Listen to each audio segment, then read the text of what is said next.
Your favorite band's about to play a sold-out show, and you definitely got tickets. And drinks. Now hurry and make it back to your spot. Past this person and that person, about 20 more. Ooh, watch out for feet. Hey. Just keep going. A little further. Oh, there's your friend. Over here. Right where you want to be. Close enough to see the set list. And they're definitely playing your song. When you're with Amex, it's not if it's going to happen, but when. American Express. Don't live life without it. Hello listeners, and welcome to this week's episode of The Cult Vault.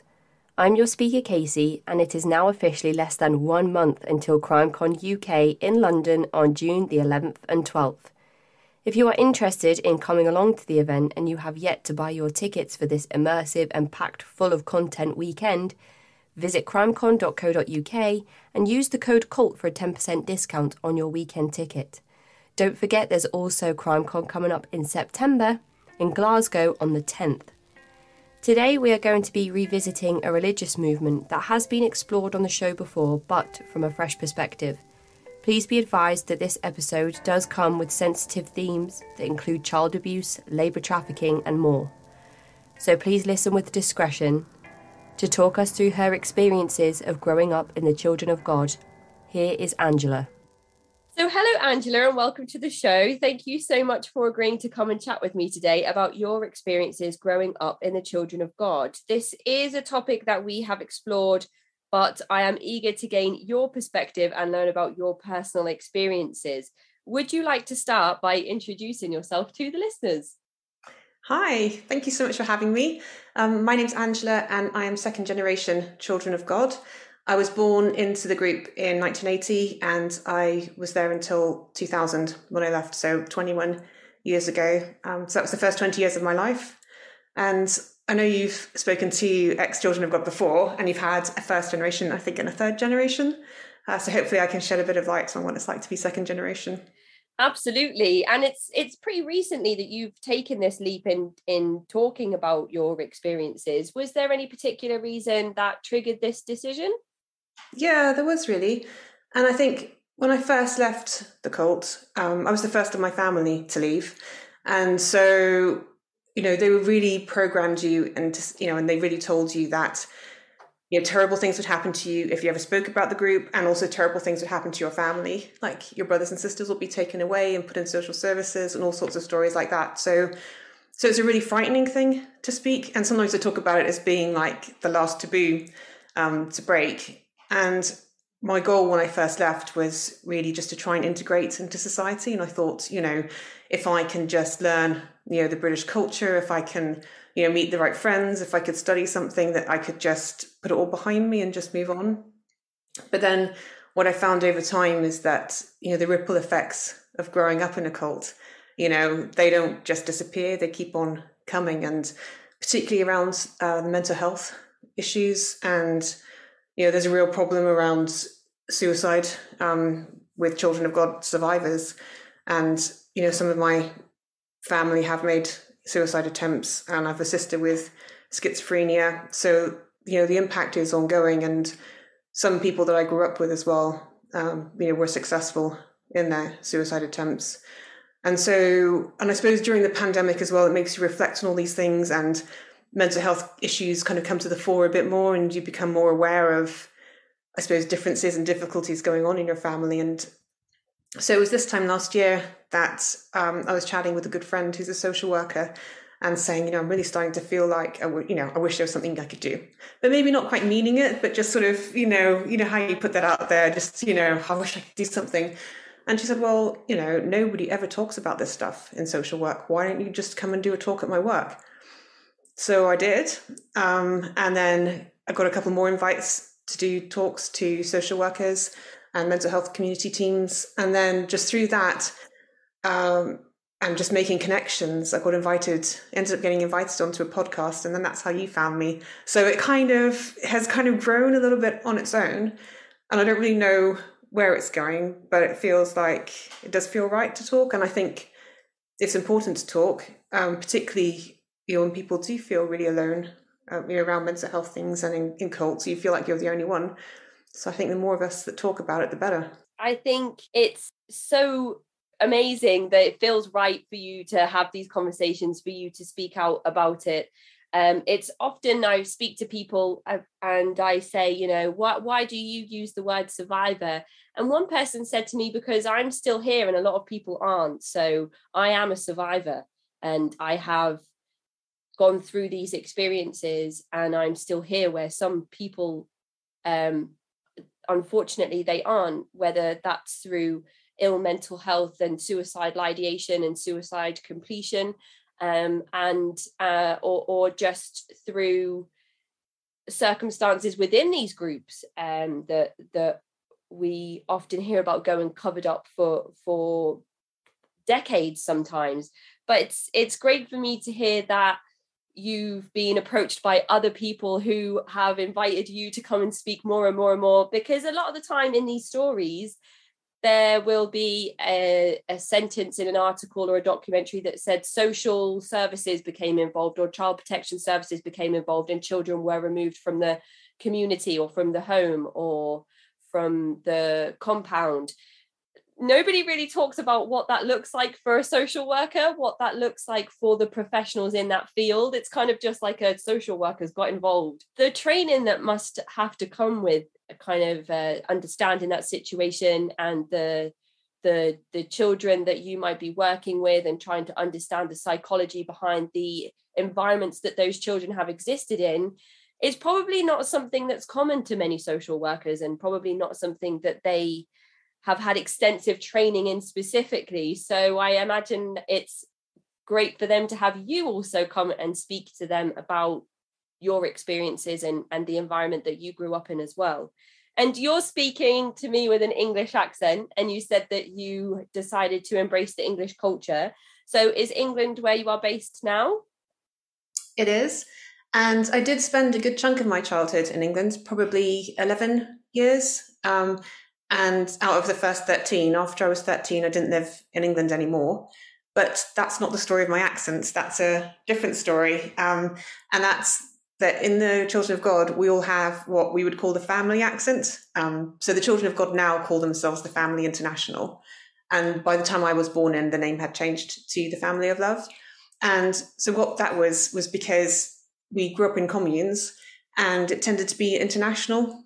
People within the commune. So it's an American group. So there was lots of Americans, and then you'd have a few British people, you'd have some people from the mainland Europe, and all coming together and all raising the children together. And so our accents would be like a hybrid mixture of mainly sort of English American weird. It can only be described as a family accent. But it was after I left, and I was so scared of telling anybody that I'd been in a cult, and every single person I met asked me, where are you from? Like, what is that accent? Where are you from? And I just thought, oh my God, I'm going to have to do something about this. So within weeks, I was trying to blend my accent in to try and get an English accent. But I can still hear when I hear myself back, and sometimes I do interviews with other people and I have to listen to myself back on tape, and I can hear where I make mistakes in the accent and where I just, the intonation, the Americans go up where we sometimes go down, and I don't always get it right. So there's such a complicated question for you to answer as well. Where are you from? That in itself is probably like, how do I answer that question? I am from a lot of places. Do you speak about that from a religious upbringing perspective, like a physically where you're based at certain points in your time perspective? That in itself is quite a difficult question to answer. But you were born in England and you stayed here until you were 13. Yeah, pretty much. There was a couple of times when we lived abroad during that time, but for the most part, I was born in Yorkshire, and for the most part we lived here. And did you live on one of these communes that the Children of God are quite infamous for existing in? Yeah, absolutely. Yeah, that's what it was. Whereabouts in the country was that or other particular communes? Where did they exist? Because I've never heard of one being close to me, and I've lived in the southeast and the northwest.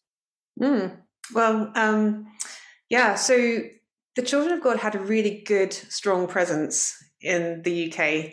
And so it's an American group, and probably within a couple of years, within the first 5 years, definitely, of it being founded, they spread out from America and came over to Europe, and England was one of the first places they came. And so it was Kent and London were the beginnings. And so by the time I was born, that, so this is, we're talking about like maybe 6 or 7 years before I was born. So by the time I was born, they were all over.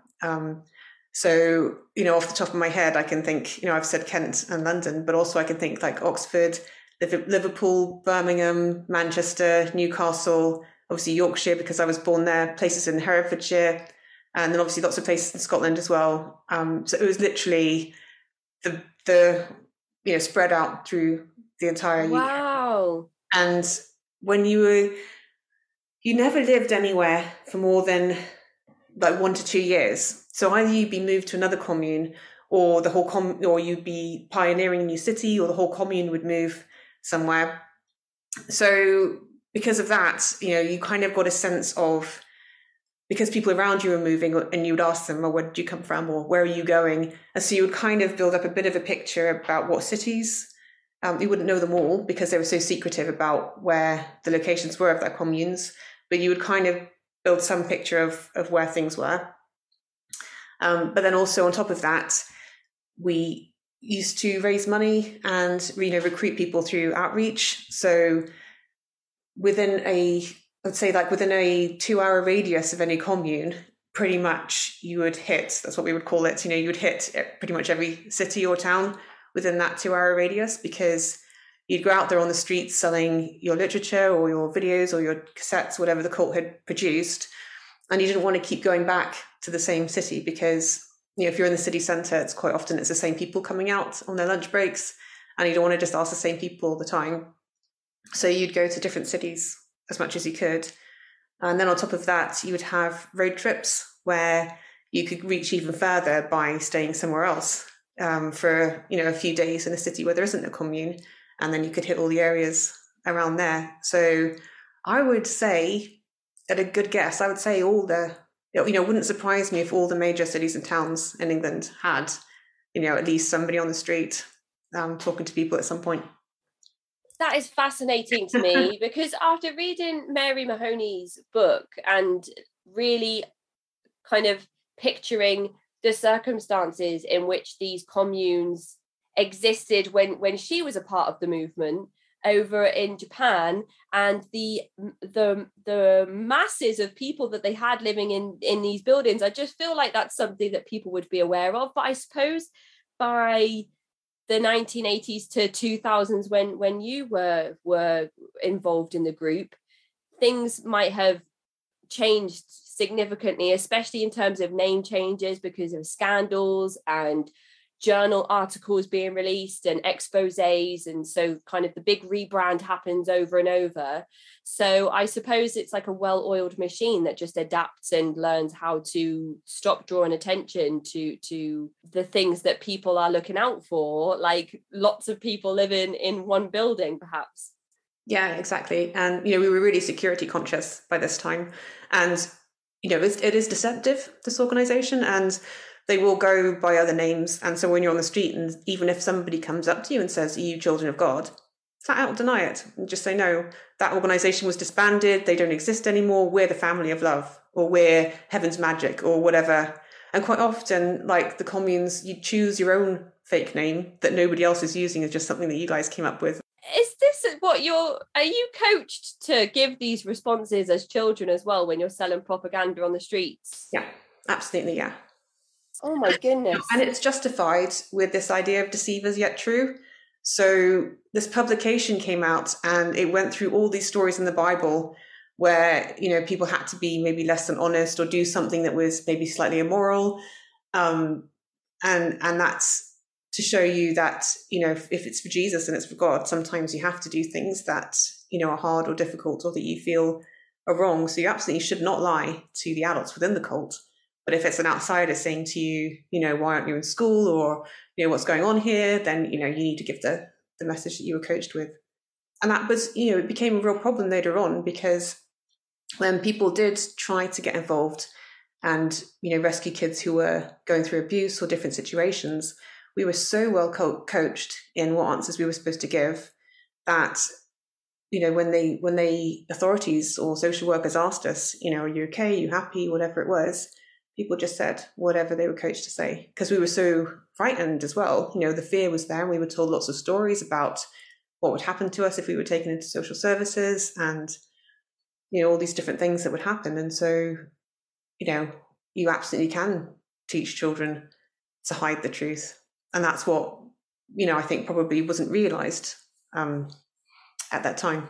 It's not just coaching individuals in the group on reasons why you shouldn't speak to outsiders because of secular influence, because you may stray from the group. It's actually a means of ensuring that the abuse going on inside the group stays contained, that information stays contained within the group. So it's more than just trying to stop people from leaving the children of God.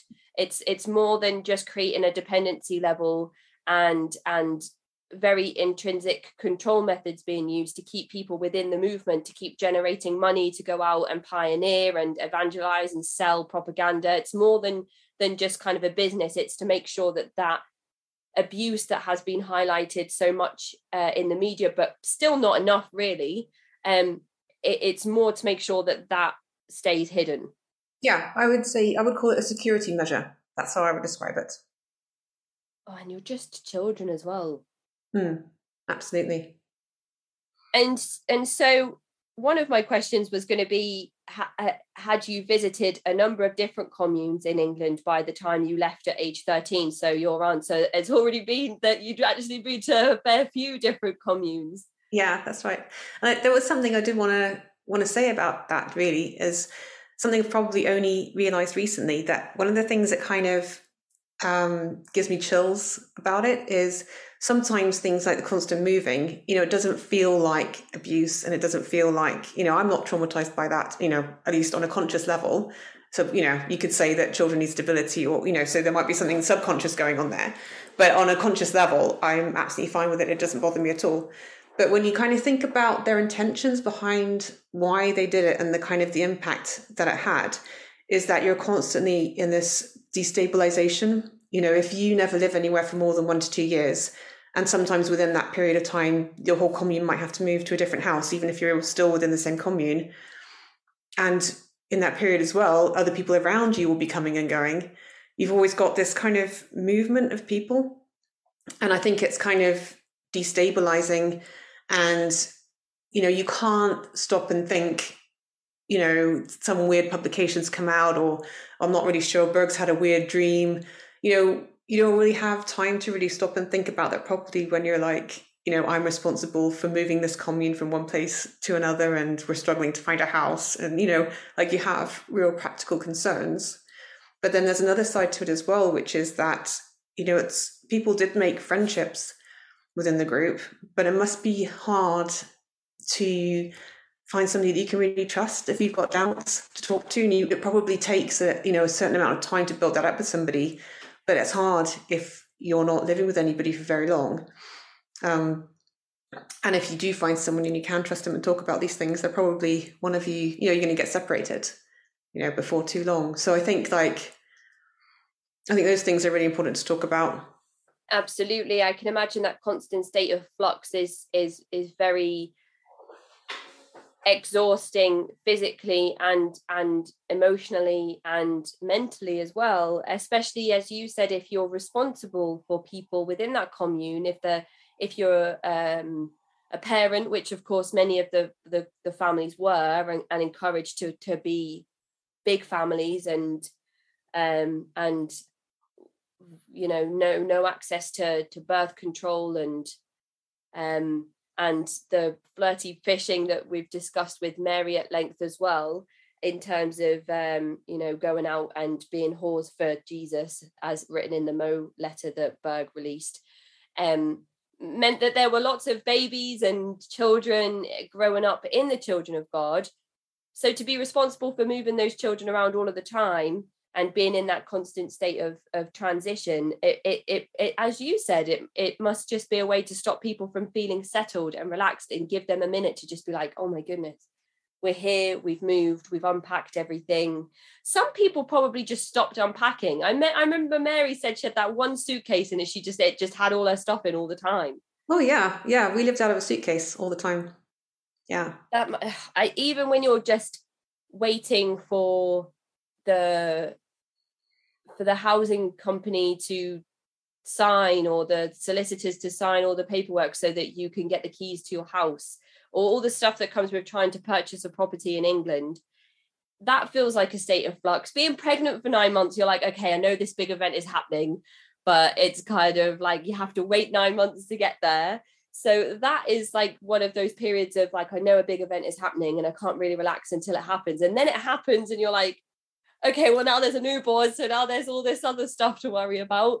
So it being, as you said, not able to make even real deep personal friendships and connections with people because you don't know if they're going to leave next week. You don't know if you're going to have to leave next week.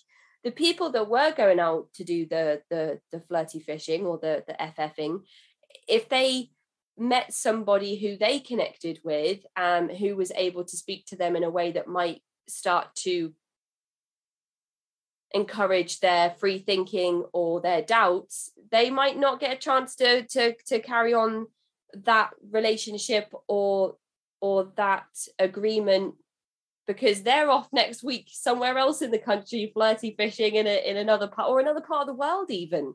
Yeah. So I just can't imagine as a child that level of upheaval all the time. And as you said, it's just not something that phases you because you were so used to it. But even that in a statement in itself is kind of, for you to say that doesn't bother you because you were so used to it is kind of problematic in itself, because I don't think that is something any child should just be like, well, that's my life. After you left England at 13, what other countries did you visit? Was there sort of one other place you settled down, or was it a number of different locations? Yeah, so if we want to talk about international travel, the first time we lived abroad, was when I was really, really little. And we lived in Switzerland for 3 months. And my dad actually got kicked out of the country because he was caught, selling cult literature on the street. And so we ended up having to go, I think we had like something like 48 hours or something to leave the country. And so we ended up going to Holland for a couple of weeks and then back to the UK. So that was like one attempt. And then in 1983, we moved to India. Berg had sent out some, prophecies and messaging saying that everybody needed to kind of go over to, Asia, and, we needed to spread out and escape the destruction. And I think he was predicting like nuclear war and different things in the West. So he was telling everybody to go over to Asia. So we went, but we didn't make it very long there either, because my parents got hepatitis and I got really sick too. And I don't remember, but my mum tells me that I just refused to drink. And when you're living in India and you refuse to drink, that's quite, that was quite scary, I think, for her. So we made it for 6 months and then we came back, and then we tried again in 1988. But we only lasted another 6 months in India because the laws had changed around immigration in India. So everybody out there was leaving India and it wasn't possible to stay longer. So that was kind of our early attempts at living abroad. And so when I was 13, so we're fast forwarding to 1993, we moved to Ireland, but that was to do mainly, I think, with the British court case. I don't know if anyone's discussed that with you. No. But no. So there was a British court case. So this was in London, and there was a grandmother who, she wanted to get her grandson out of the Children of God. So he would have been second generation. And, this all went to family court. And the judge really looked at everything from every different angle. And, people from, kind of Berg's top people came in to give statements, and he interviewed lots of ex-members, and all sorts of people got involved. And, the Children of God, they were really worried that they were going to lose this court case. And so I think near enough the time when they were expecting the judgment to be released, they I don't know how many people they moved out of England, but they started to move at least some people out of England, and we were one of the families that they moved out. So we ended up in Ireland for a couple of years. And then in 1996, we moved to Eastern Europe. And I was there until I left the cult in 2000. Wow, so much moving around, not just domestically, but internationally as well. Yeah, I've tried to count, and I think at least 26 houses in 20 years. Oh. But the conversation that came up when we were discussing this is, what do you count as a house? Because, like when I said in Holland, we only lived there for 2 weeks. Does that count or not count? Because we weren't living anywhere else. But if I went somewhere for 2 weeks now, I would call that a holiday, not a move. You know what I mean? So it's like, so it gets like, it's a weird thing. It is. But if you're taking your possessions with the intention of staying there, I would class that as a move. So that's wild. That's like more than one move a year. Yeah. Oh my goodness, that sounds exhausting. Just doing the maths on paper. Yeah. And when I think about, what our parents' generation were living through, also having a baby every 2 years and, a newborn baby, that's sleep deprivation right there. And, a full schedule as well. They scheduled every minute of your day from you get up at sort of 6:37 and every minute's scheduled until like 10 o'clock at night when they're like, yeah, you can go to bed now. So it's, it's relentless, and all this kind of, destabilizing environment, constantly moving. And often if they told you you needed to move to a new commune, they didn't just hand out the money to you. They said, you've got to go and fundraise for that, So it's, so it's no wonder that, people always wonder why it's hard for people to get out. But it's really hard to stop and think, I think, for people when you're in that environment. So I realise that some people listening to this episode might not have listened to the other coverage that we've done or be aware of the history of the Children of God. And we've talked about Berg a little bit. Some people might not know who it is that we're addressing. So maybe it might be worth me asking if you could give the listeners a sort of brief history of the Children of God, its leadership, the changes in leadership and where it stands today. Yeah, sure. So the story really starts in 1919, which is the year that David Berg is born.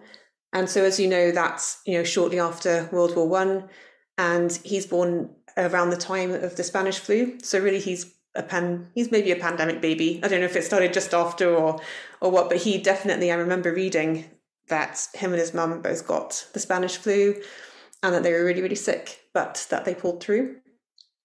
And so I think until he was around 7, I think he lived in California, and then they ended up moving to Florida. And his mum is a really famous preacher in her own right. And she had this story like deathbed to pulpit overnight. So she's got this story about how she'd broken her back and, she's lying there, and then she prays and she tells God, if you heal me, then I will, spend my life serving you. And then, of course, she's miraculously by the next day recovered, and she's on her feet, and she's got this ministry. And they used to take this big tabernacle, it was called. And so that's just basically means a massive tent. And you could get like thousands of people in there, like I think even like 6,000 or 7,000 people in there. And she would go around the country preaching. So this is kind of the environment that David Berg, the founder of the Children of God, grew up in. So he obviously was listening to people who were great speakers and, charismatic people. And he met some of the big names, on the speaking circuit of the day, people like Amy Temple McPherson, who was a really famous child speaker back then. And then I think there was, a few traumatic things that happened to him as well that maybe shaped who he was. One was that he was sexually abused as a toddler.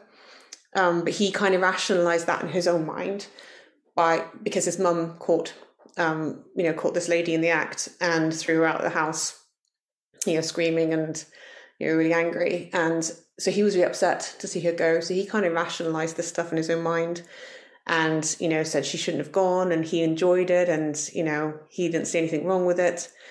But obviously this is the mind of somebody who's, been sexually abused and, is trying to deal with it in their own way. So I think that's something that It's important because obviously later on he's messed up around sex, and, you know, you could probably trace some of that back to his early experiences. And then he has other experiences as well of, you know, his mum really shaming him around sex and threatening to cut off his penis because he's caught masturbating. So, like, you know, he has got some kind of trauma going on in his early life. And then as he gets older and he leaves school, he becomes his mum's chauffeur and he helps her on her ministry. So she always felt like he was really special and made him feel special. And so he's learning from her. And eventually he gets to the point where he wants to have his own ministry and he wants to be a preacher in his own right.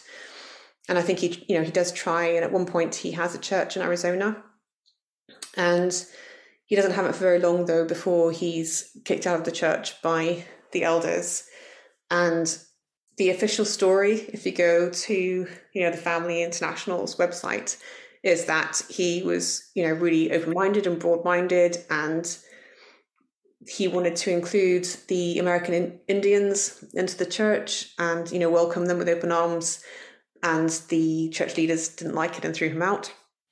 There are other people making allegations saying that, there was some sexual impropriety going on and he was thrown out for that. And, given what happened to him later on, that's quite likely.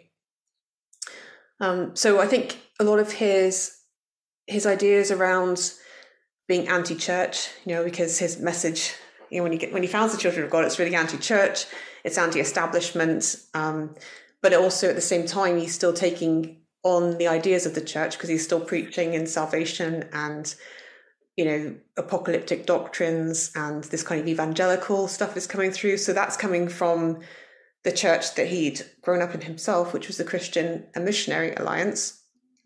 So he's kind of taking that on, but then also mixing it with, I guess, his personal reactions, to things that he's been through. So after he's there, I know that he does a few different jobs around, and he ends up his mum calls him to California and says, there's a lot of hippie kids here on the beach and they're struggling and, they need Jesus. And, I think you should be over here as part of your ministry, to win them to the Lord.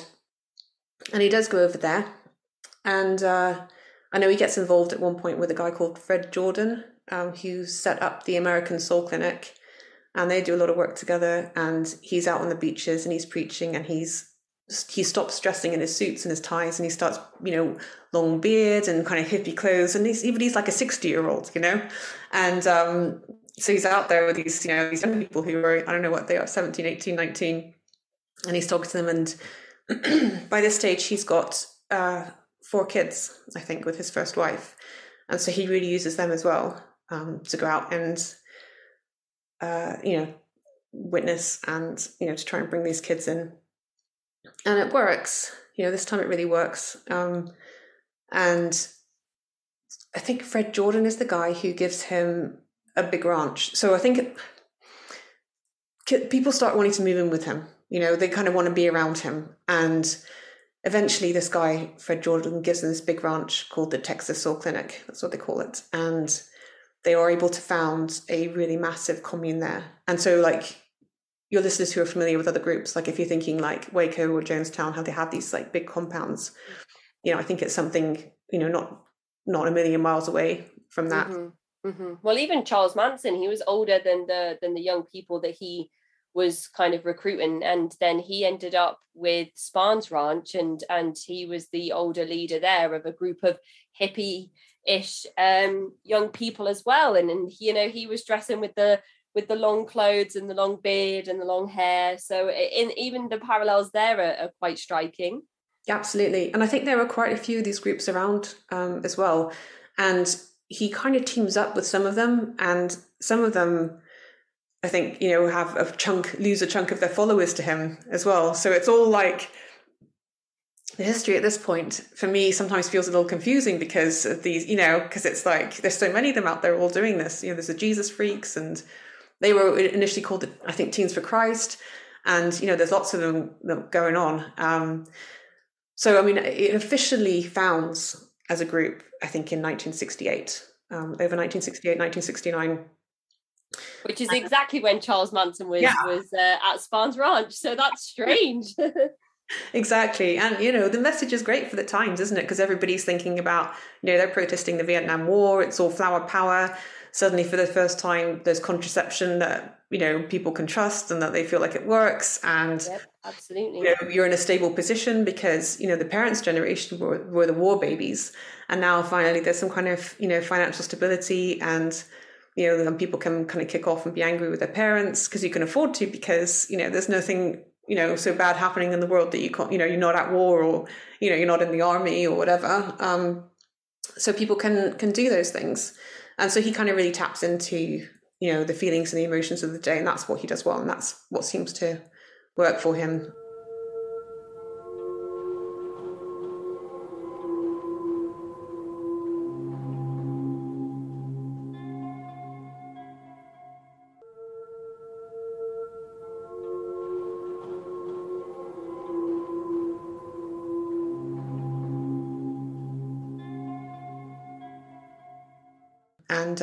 And they're, in the early days, they're really out there, they were into this sackcloth and ashes. And so they would put on, like, I don't know, is sackcloth something that people would know now? They know. Yeah. Sometimes, like, when you talk about cult stuff, you're like, am I slipping into cult speak? Do people know what these words are? Well, you might be. I mean, there's like 200 or so of these episodes now. So I start to kind of question what I knew before and what I know now. So maybe. Because it's like cult speak. I think every cult has got its own dialect, Absolutely, yeah. So you have to be careful to make sure people understand. So sackcloth, and then they would cover themselves in ashes and have a big stick and, billboards around their necks saying, the end is nigh and all that kind of stuff, and go on marches. And so they're really, really visible and, really drawing attention. And so there comes a point when, they're making the headlines for this, and they're not making the headlines for the sex stuff, because in the really early days, he was still carrying on with this, I guess, like the message that the traditional church would have, which is, a really conservative message around sex. So actually in the early days, it wasn't free love, and people couldn't take drugs and people couldn't drink. It was, it was fairly straight-laced with that, but they were making headlines for, for the other stuff that was going on, and for the fact that kids were just joining and dropping out. And there was a guy called Ted Patrick whose kid joined, and he found some other people, other parents who were going through the same thing, because, as well, they discouraged you from keeping contact with your parents when you joined. And, he founded Free Cog, which was Free the Children of God. And so they were like literally, kidnapping people and taking them out of the group and to deprogram them, to try and rescue them that way. And so I think there was a few things going on. And then, strangely enough, Berg, of course, gets a prophecy saying it's time to leave, it's time to leave America. And so it's not a huge amount of time from the time that it's founded. If you think it's founded in like 68, 69, I think by 72, 73, they're already branching out into Europe. And so definitely they came to Kent and set up communes there. And from there, they spread out through all of England, and then they started to, pioneer the world. And at one point he wanted to set up a commune in Israel because, he was quite, pro-Israeli and interested in that side of things. But then when he got there, he'd only been there a short while when they don't welcome him with open arms. And he's only there for a short while when he gets this vision, which is of all the people there walking around with horns on their heads. And then after that, he completely changes. And then he starts to publish really, really anti-Semitic doctrines. And he starts to say that the Jews are part of the conspiracy that's going to bring the Antichrist to power. And, the Jews are, kind of out to get us, and a lot more stuff, which I can't say here comfortably because it's full-blown hate speak. But, I think it's important to kind of call them out on, where there is racism that was in the group. And the same with, people of colour. There was really, really racist messaging to those groups of people as well. The one group that didn't get it was Asians. He loved Asian people. So I don't know why. But, I think it's important to, if we're talking about this, it's, And I think that speaks as well to Berg's rapid change in rhetoric and the belief systems that he was trying to teach or put onto others. Because one minute he thinks that the children of God should exist in Israel, and as soon as he's not accepted, his complete ideology around that nation changes, and then this hate speech comes out, and he's preaching, we might live in an age of contraceptive or access to birth control, and feminism might be on the rise, but we still expect women to wear the long skirts and cover themselves and keep their hair long and maintain purity culture. We don't condone sex within this group. There should be no sex before marriage. Sex should be only between a married man and wife. And as you said, kind of keeps to those more conservative rules and restrictions that are common to not just Christianity, but a lot of mainstream belief systems in throughout the world. But then, of course, flips that ideology and belief system around and changes that as well. So just that short mentioning there of Berg's perceptions of certain ethnicities and nationalities and how that changes is important to highlight, because it's so in keeping with his character throughout the years and the shifts and changes that just seem to happen with him. But when does that second big shift happen? Do you remember that personally happening, where the Mo letters would change? Well, first of all, it's probably important to mention that David Berg started to be nicknamed Moses, so people would call him Moses, and so he would release these letters called Mo letters. So they were just written by David Berg, and they were just distributed amongst all the communes around the world, and would basically just contain whatever new ramblings he had come up with, or visions that he'd had, or new instructions for communes to adopt and undertake throughout the world. You could probably articulate it a lot better than I can. Yeah, no, totally. And so around that time as well is when he removed himself from the communes, and so I didn't know what he looked like until he died. So he removed himself from the communes, and he decided he was only going to communicate by letter. And so this is why the publications were called the Mo letters, because he'd kind of taken on the name of, he felt like he was somehow like maybe a spiritual descendant of Moses and King David from the Bible. And, I think his mum and someone else had got prophecies for him saying how special and important he was, and, some Bible chapters, which kind of fit into that as well. But they used to draw a picture of a lion over his face. So they would, sometimes there would be photos of him, but there would always be a picture drawn over him. And then in any comics or cartoons or anything like that, you wouldn't know what he looked like. He was always a lion. But, also he was an alcoholic. So, these insane ramblings in his dreams and constantly having visions. Some of them are just the ramblings of an alcoholic. Do you remember your reaction when you saw his face for the first time? Yeah, I do. Yeah. So it was after he died. I think they kept it quiet for about 6 months after he died. We didn't know. And then they did a big reveal, and they sent out all these videos, which he'd recorded during his lifetime, the Garden of Eden series. And he'd, was singing and preaching and different things. And that was the first time that we were allowed to see what he looked like. And it was a shock. The whole thing was just a shock. Like, didn't know he died. He didn't know what he looked like. And now we can see him. And yeah, the whole thing was just, it just kind of took your breath away. Because of the status that Berg held within the children of God, and the amount of power that he had in terms of making decisions around who lived where, and giving so much responsibility and power to other members within the children of God as well, within the faith's hierarchy that exists.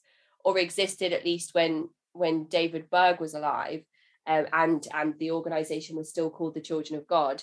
I don't know too much about it under a matriarchal leadership as the Family International, but what did you picture him to look like? Did you have like an idea in your head? Is it like when you're reading a book and you have an idea of what the character looks like, and then they do a motion picture of it and you're like, that's not anything like what I pictured the character looked like in the book as opposed to the film? Absolutely, yeah. So I pictured, we knew he was old and that he had a beard. So you picture this really, healthy, lovely looking grandpa figure, because my generation, we had to call him grandpa. And so I was picturing, your dream grandpa, I guess that's kind of, like maybe like Santa Claus. Yeah, a bit like Santa Claus, pretty old, but jolly and friendly and a big beard and whatever. But that's not what he looked like at all. No, if anybody hasn't seen pictures of David Berg or isn't sure what he looks like, he's kind of like unkempt, kind of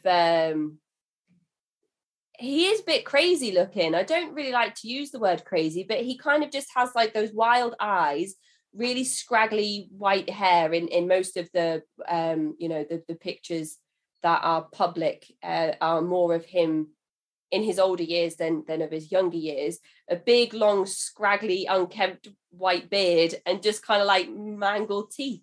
Yeah, just a bit overweight and yeah. So he begins to release these Mo letters, and in one of these Mo letters contains the new prophecy that he has around trying to bring new people into the church, and the way to do that is for the women to go out and to bring men to God by basically through prostitution or sex work. That's right. And he does this with his wife in the first years. So you kind of picture him like in a bar or something, and and he's a pimp basically, and his wife's out there and she's being a prostitute, and then he's wondering why he's getting persecuted, but he's pimping out his wife. And from one of those encounters is Karen. So his wife is Karen Zerby, the current leader of the Children of God. And so through one of those encounters, she has her first child, who was known in the group as Davidito. So he is he's born from flirty fishing, which is prostitution. And in the group we called that, if that happened to you, you were a Jesus baby. So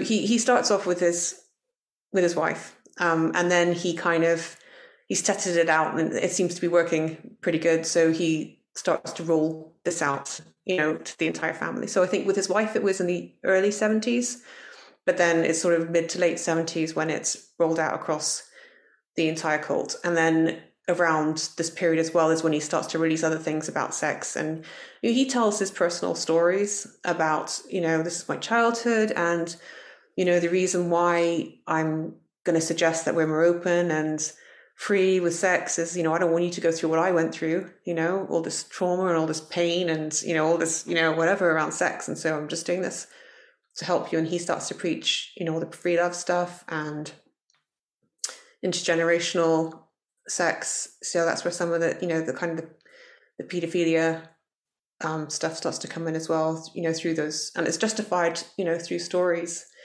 And that's something that I am interested in. And if I can ever get my head around it, I would love to write something about how stories work and how you can use storytelling to kind of as part of one of many tools, to bring a cult through, because, these people they've joined this really strict group where you're not allowed to do any of this stuff. And then somehow really quickly he moves them from that position to actually being a prostitute. Yeah. So how does that happen? Which is something that was particularly interesting in Mary Mahoney's book, Abnormal Normal, My Life and the Children of God, because she really does speak from her experiences, that transition that happens within the group they're receiving Mo letters, and then all of a sudden one arrives that kind of describes what flirty fishing is, which they called FFing, which is more cult speak. So it really takes you through her kind of like, hang on, what? Okay, well, I've never had sex with anyone and I don't know how to do it, especially with a stranger. And then kind of her whole experience around that. So if anybody would ever kind of like to read what that looked like from the inside, I think Mary's book answers a lot of questions on sort of air quotes, how could you let that happen? Or why did you stay so long? I think her book is a great way of understanding that from the perspective of somebody that actually lived those experiences, because it's so easy for people on the outside to say, you know, how could you stand by and not do anything? That's such a ridiculous question to ask for people that haven't studied anything to do with cult coercion and manipulation, and spiritual abuse in the way that you've just spoken about, you know, using scripture to justify things, to explain why some things are happening. And that paired with Berg's own visions is a deadly mixture, because then he can say, you know, I understand the biblical and religious text in this way, and this is how I interpret it. And I am the headship of this movement, and I'm having these visions, and you have to listen to these visions, and these visions are true because of my connection to things that are godly and my interpretation of the text, which is correct, and therefore my visions are correct. So all of these things that I am seeing is what we should be doing. And so when suggestions of child abuse are made, they are then carried out within the group. And Davidito, I think, actually spoke out about the group at one point. Is that right? He did, yeah. I mean, of course, the thing that people remember him for now is the murder-suicide, which I'm sure you know. You know, he went through quite a lot. I mean, obviously, that's his story to tell. Well, it would be his story to tell and not mine. But he went through, you know, a lot in terms of sexual abuse, and, you know, he murdered somebody who had looked after him and abused him as a child, and then he committed suicide afterwards. So, you know, it's one of our most tragic stories. It's the story of Davidito. And it's really strange that the label Jesus baby is applied in those circumstances as well, because in other religious movements like the Unification Church, for children that are born outside of the matchings that are made by Reverend Moon or Mrs. Moon, there are different names given to those children that is lesser than true children born through the matching ceremony. So even that labeling is just really strange in itself. But those children have been born, you know, from the cult's perspective, they've been born out of their mothers doing the ultimate sacrifice. You know, they've done an amazing, wonderful, brilliant thing for Jesus, like the ultimate thing you can do for Jesus. And a child born from that's not a negative thing. You're a Jesus baby. And it was worded something like, Berg said something like, there's only one type of Bible a man will read. Speaking about a woman's body and sexual intercourse being the only way to speak to some men and bring them in to the movement. And of course, a lot of these arrangements came with financial payments and gifts, and everything that was in the Children of God was communal. So if you were to be given jewelry or money, all of that went back into the Children of God. So even if you were not successful in converting or recruiting new people into the Children of God, there is a possibility that your arrangements through flirty fishing would assist in the financial side of the movement and the trafficking of individuals around the world. Yeah, absolutely. And, I think a huge part of it was the money making, probably even more than winning people over, really, although, winning people to Jesus was what was said was the goal. Yeah, so that's so I guess we've kind of come through, a lot of the 70s and towards the end of the 70s, the 70s, like my parents would describe as, they were hard years in the children of God. And, the structure was what they called the chain, and it was became really hardcore about making money. And, you had targets and you were sent out to make those financial targets on the street. And sometimes they said to you weren't allowed to come home. And so you brought back your financial target. So things were really tough. And David Berg at this time, he also became unhappy with the structure and with what was going on. So he dissolves the internal structures in a move called the R&R. And this is around the time as well that they changed their name and they don't want to be called the Children of God anymore. And they say we're the family of love now. So it's all so all the structures are dissolved and people suddenly have freedom that they didn't have before. So where previously you couldn't make your own, there's a lot of, you couldn't make your own choices and decisions. And then suddenly people had a bit more freedom. So, you could choose that you wanted to team up with another member of the group and go and pioneer somewhere. And, you had a bit more freedom. And I know my parents became, happier during this period. And it's sort of in those early years as well that of the R&R, I think that, messaging starts to come, about moving, to Asia and kind of, spreading, through all the world. But that's, one of their big rebrands that they do. And then, of course, when we hit the mid-80s, there's the AIDS scare. And that's when FFing has to end because there's a real fear that we're going to bring AIDS into the group. And, some other diseases like herpes were pretty rampant, I think, but, they didn't do much about that, but they were afraid of AIDS. Mm-hmm. And then I guess, so then they moved that you were not allowed to have sex with anybody who was outside. The only exception to the rule was if there was somebody who'd been FFing for quite a while, and they were a really good, wealthy supporter, you could keep on keeping that relationship going. So I was aware as late as 1992 of what we would call a fish, who's somebody who's being FF'd. So I was aware of somebody as late as 1992 that I met who was a fish for the family.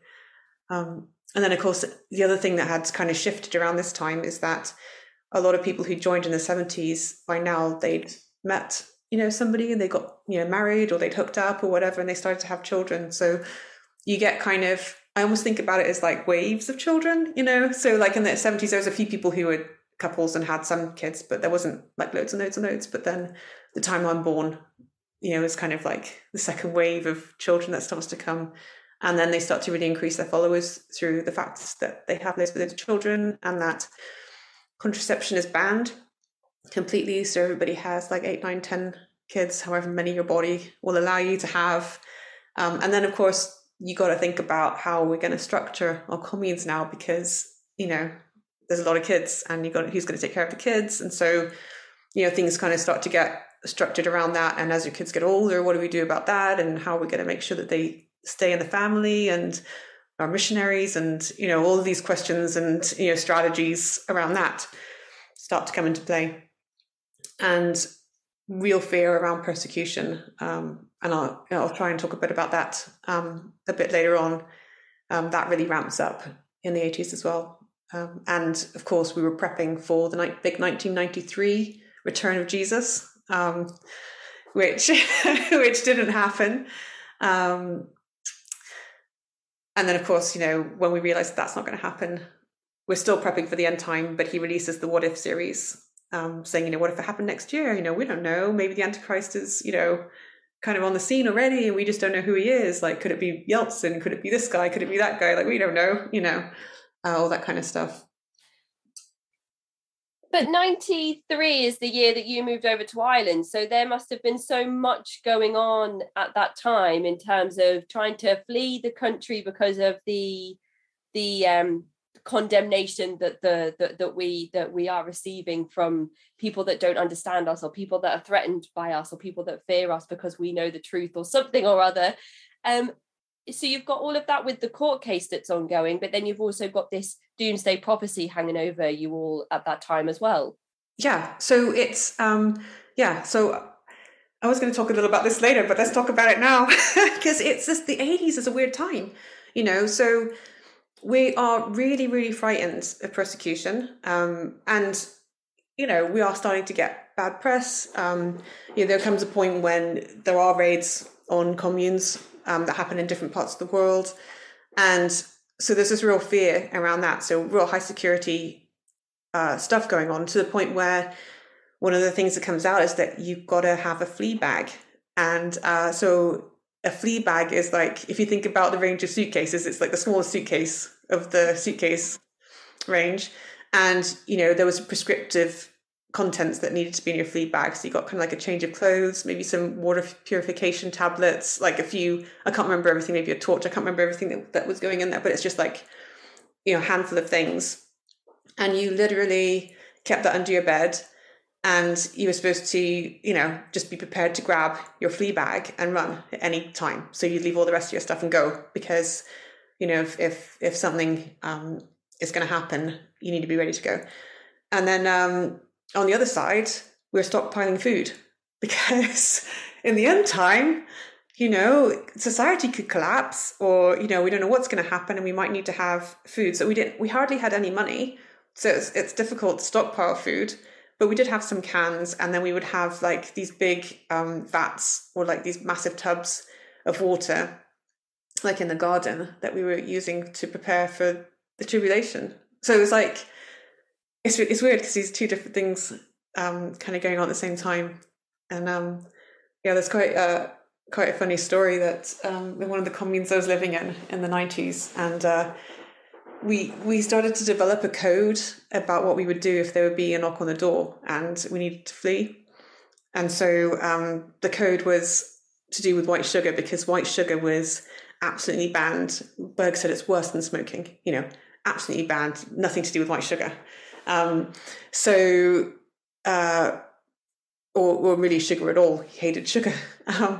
And so there was a code that if somebody knocks on the door, then the person that answers it would shout, can I have a cup of tea with one sugar? And then you would know, like, 1 sugar means everybody be quiet. 2 sugars means everybody has to go upstairs and hide in the bedrooms. 3 sugars means grab your flea bag and get out the door. And one time there was a knock on the door, and it was, it was just like a neighbor, or like it was nobody. And, but it was a 3 sugar alert, and half of, these are massive communes, there were like 60, 70 people in there. And so you got like 70 people outside in the middle of a rapeseed field fleeing, with their flea bags that only to be called back 10 minutes later. No, it's okay. We're fine. It's mad. Like, it was mad.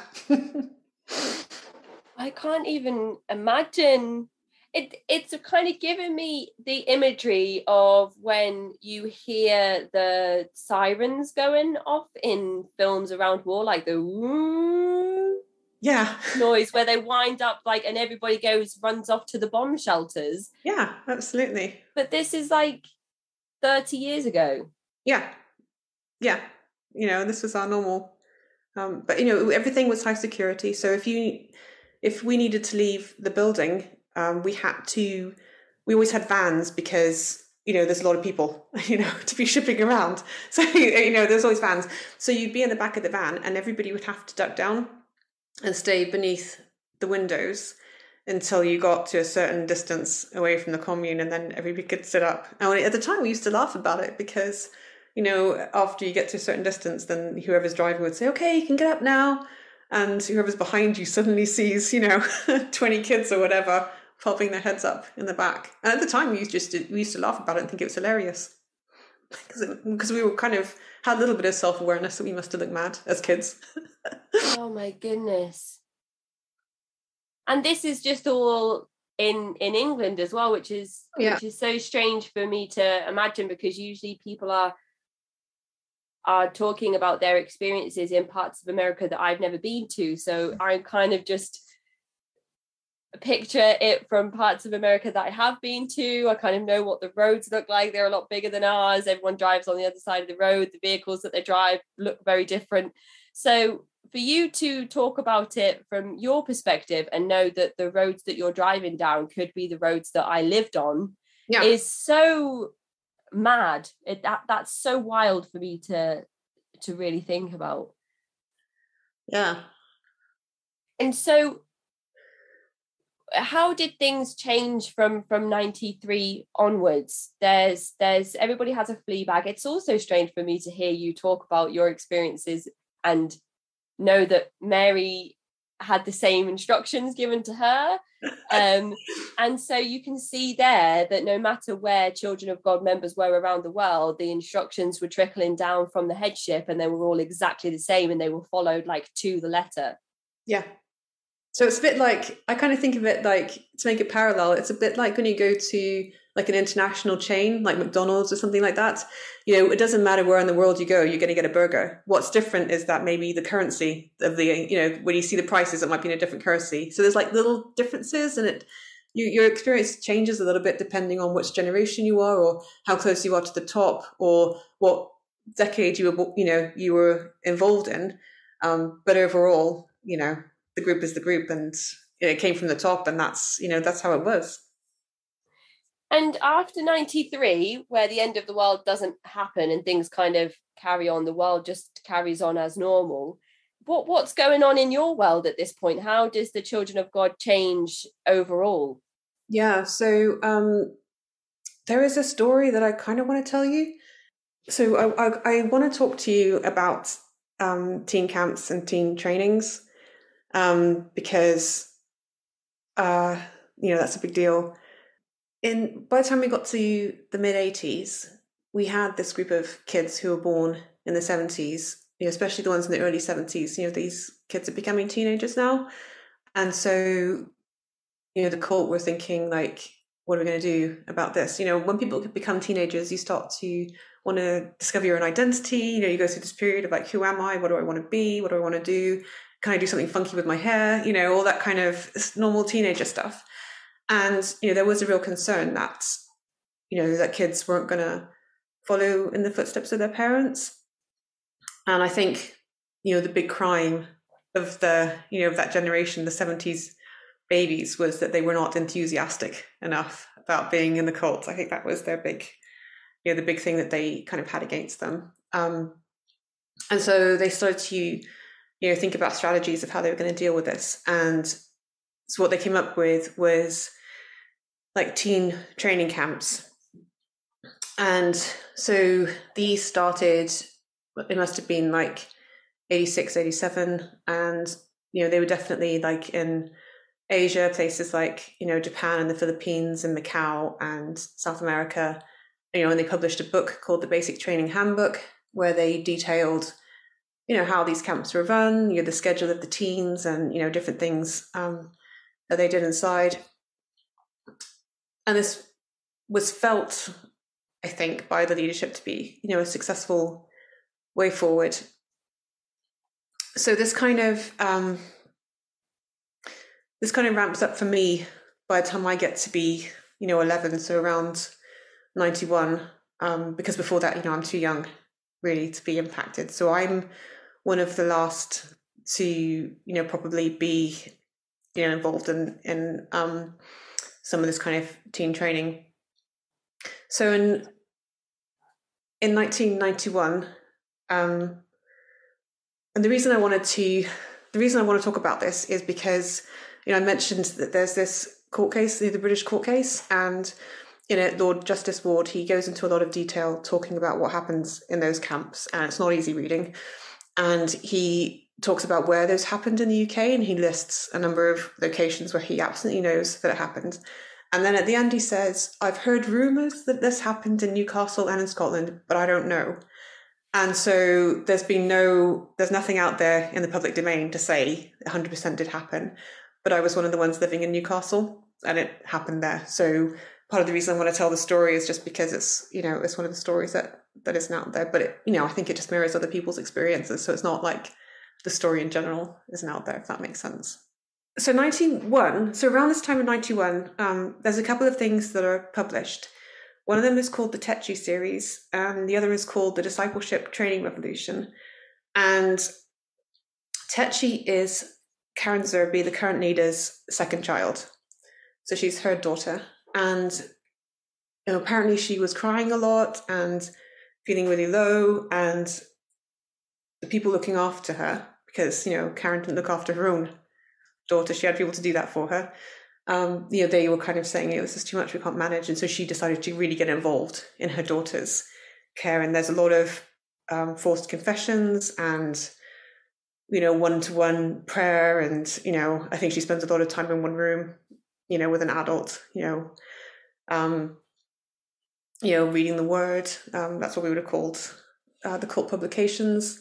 And this is sent out as kind of whenever things happened to Zerby's kids, that's like a manual for how all kids should be dealt with and handled, So, and then in the Discipleship Training Revolution, she talks about these teen camps, and she's saying, well, what we really need is to roll these out in every home, because before what they were doing was they had one little commune set up, and what they would do is they would take kids away from their parents and they would send them to a different commune.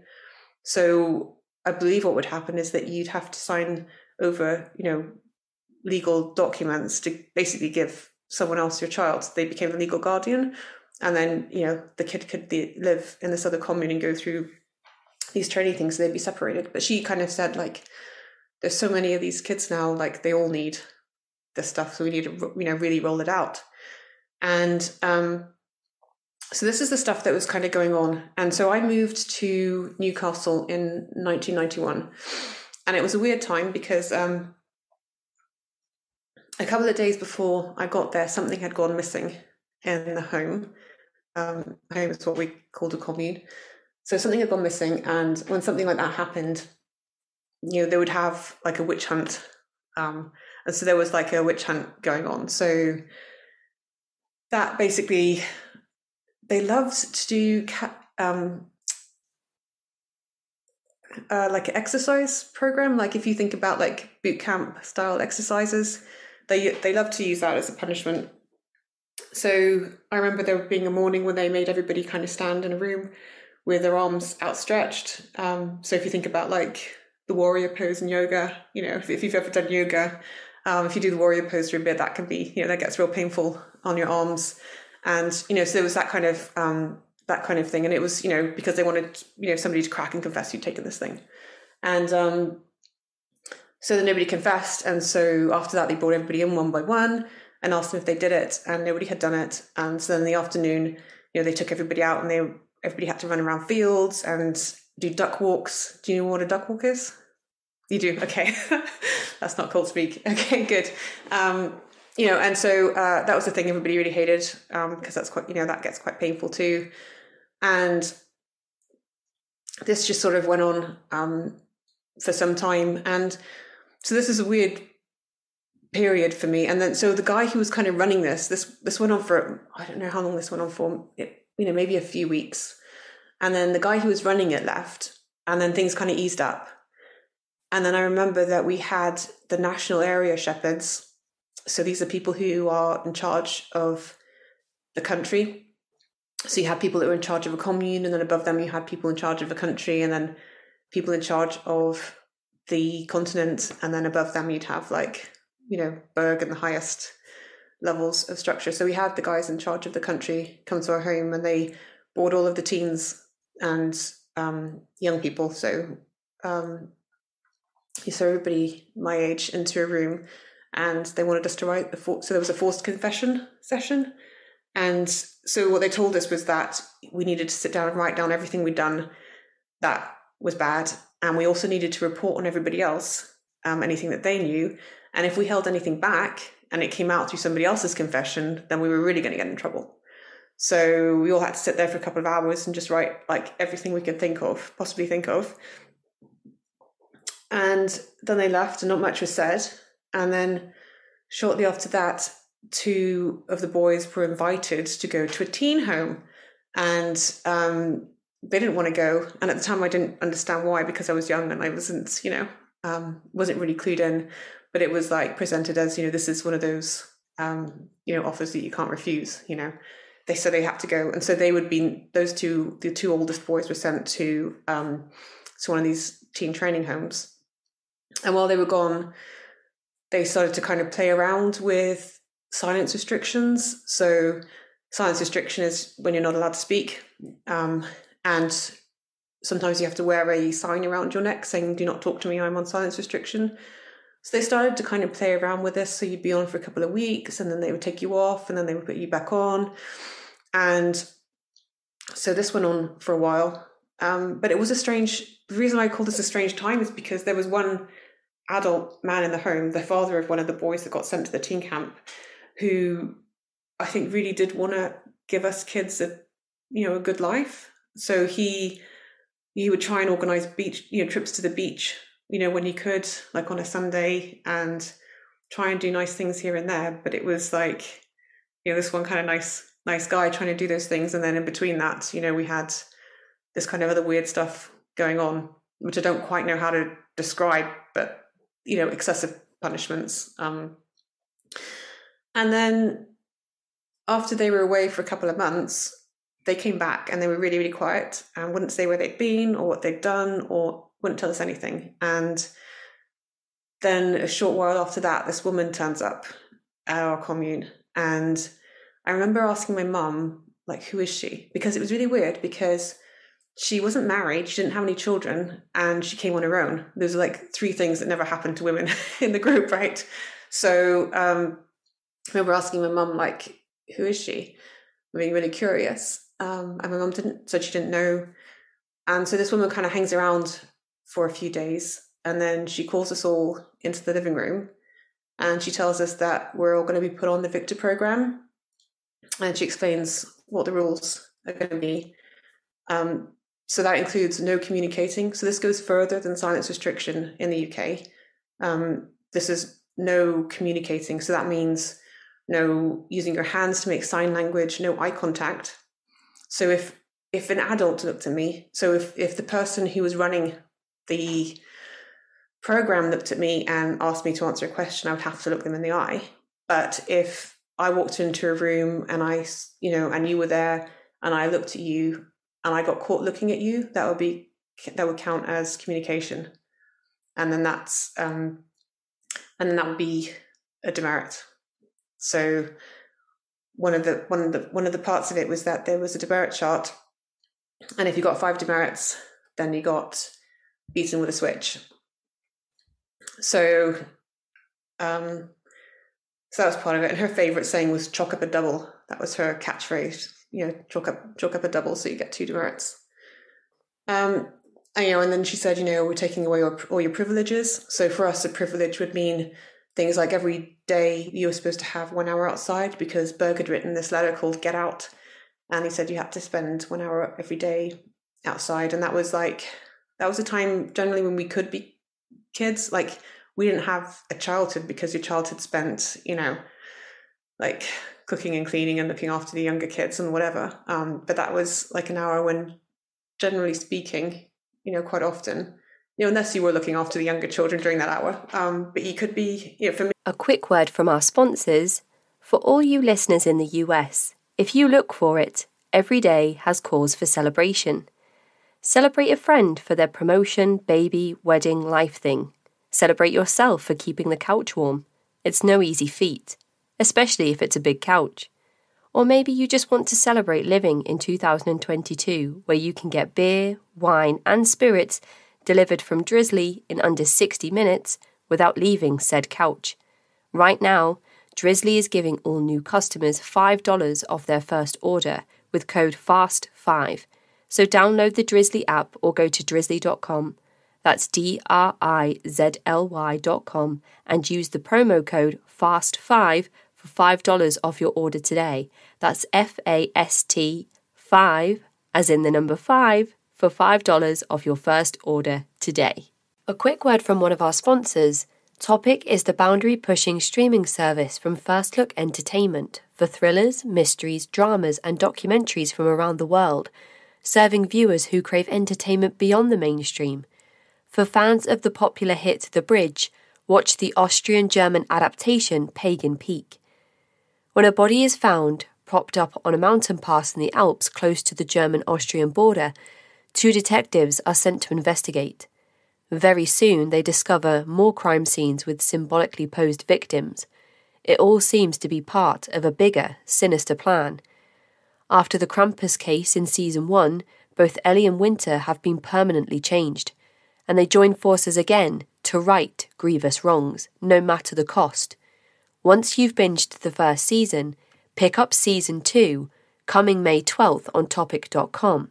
Subscribe at topic.com and get 50% off your first 2 months with code PAGAN. Again, that's topic.com and use the code PAGAN today. At that time, I could be a kid. You could run around and you could, maybe play a game or something like that. So privileges like that were taken away, and you had to fill out a chart every day that was another chart that was on the wall every day, and it was, this complete invasion of your privacy, because you had to tick every time you had a poo, you had to say how many cups of water you'd drunk, everything was on there. And it was like in the hallway for the entire commune to see all of this information about you. And then they said we had to write what they called an OHR, an open heart report. And so every day, in the middle of the day, you'd have to fill this out, and it would have, more personal information on there. And then they would say you had to write your reaction to the word. So what cult literature have you read today? What's your reaction to it? So you have to say, well, I've learned that, it's really important to pray constantly, or, so we don't let the devil in, like that kind of stuff. And then you'd have to write down what your kind of like your need work-ons were. So that was like, I'm learning. You have to be real careful what you said though, right? Because if you say like, I'm learning not to have doubts, it's like, oh, that's a red flag, So you had to be really careful what you said, but you had to say something, because otherwise you're not being honest. So it was like one of those real tricky, horrible situations. And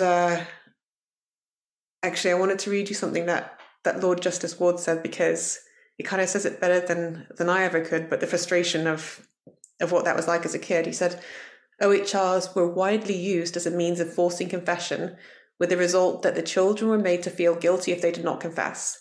If they had no NWOs, they were said to be self-righteous and proud.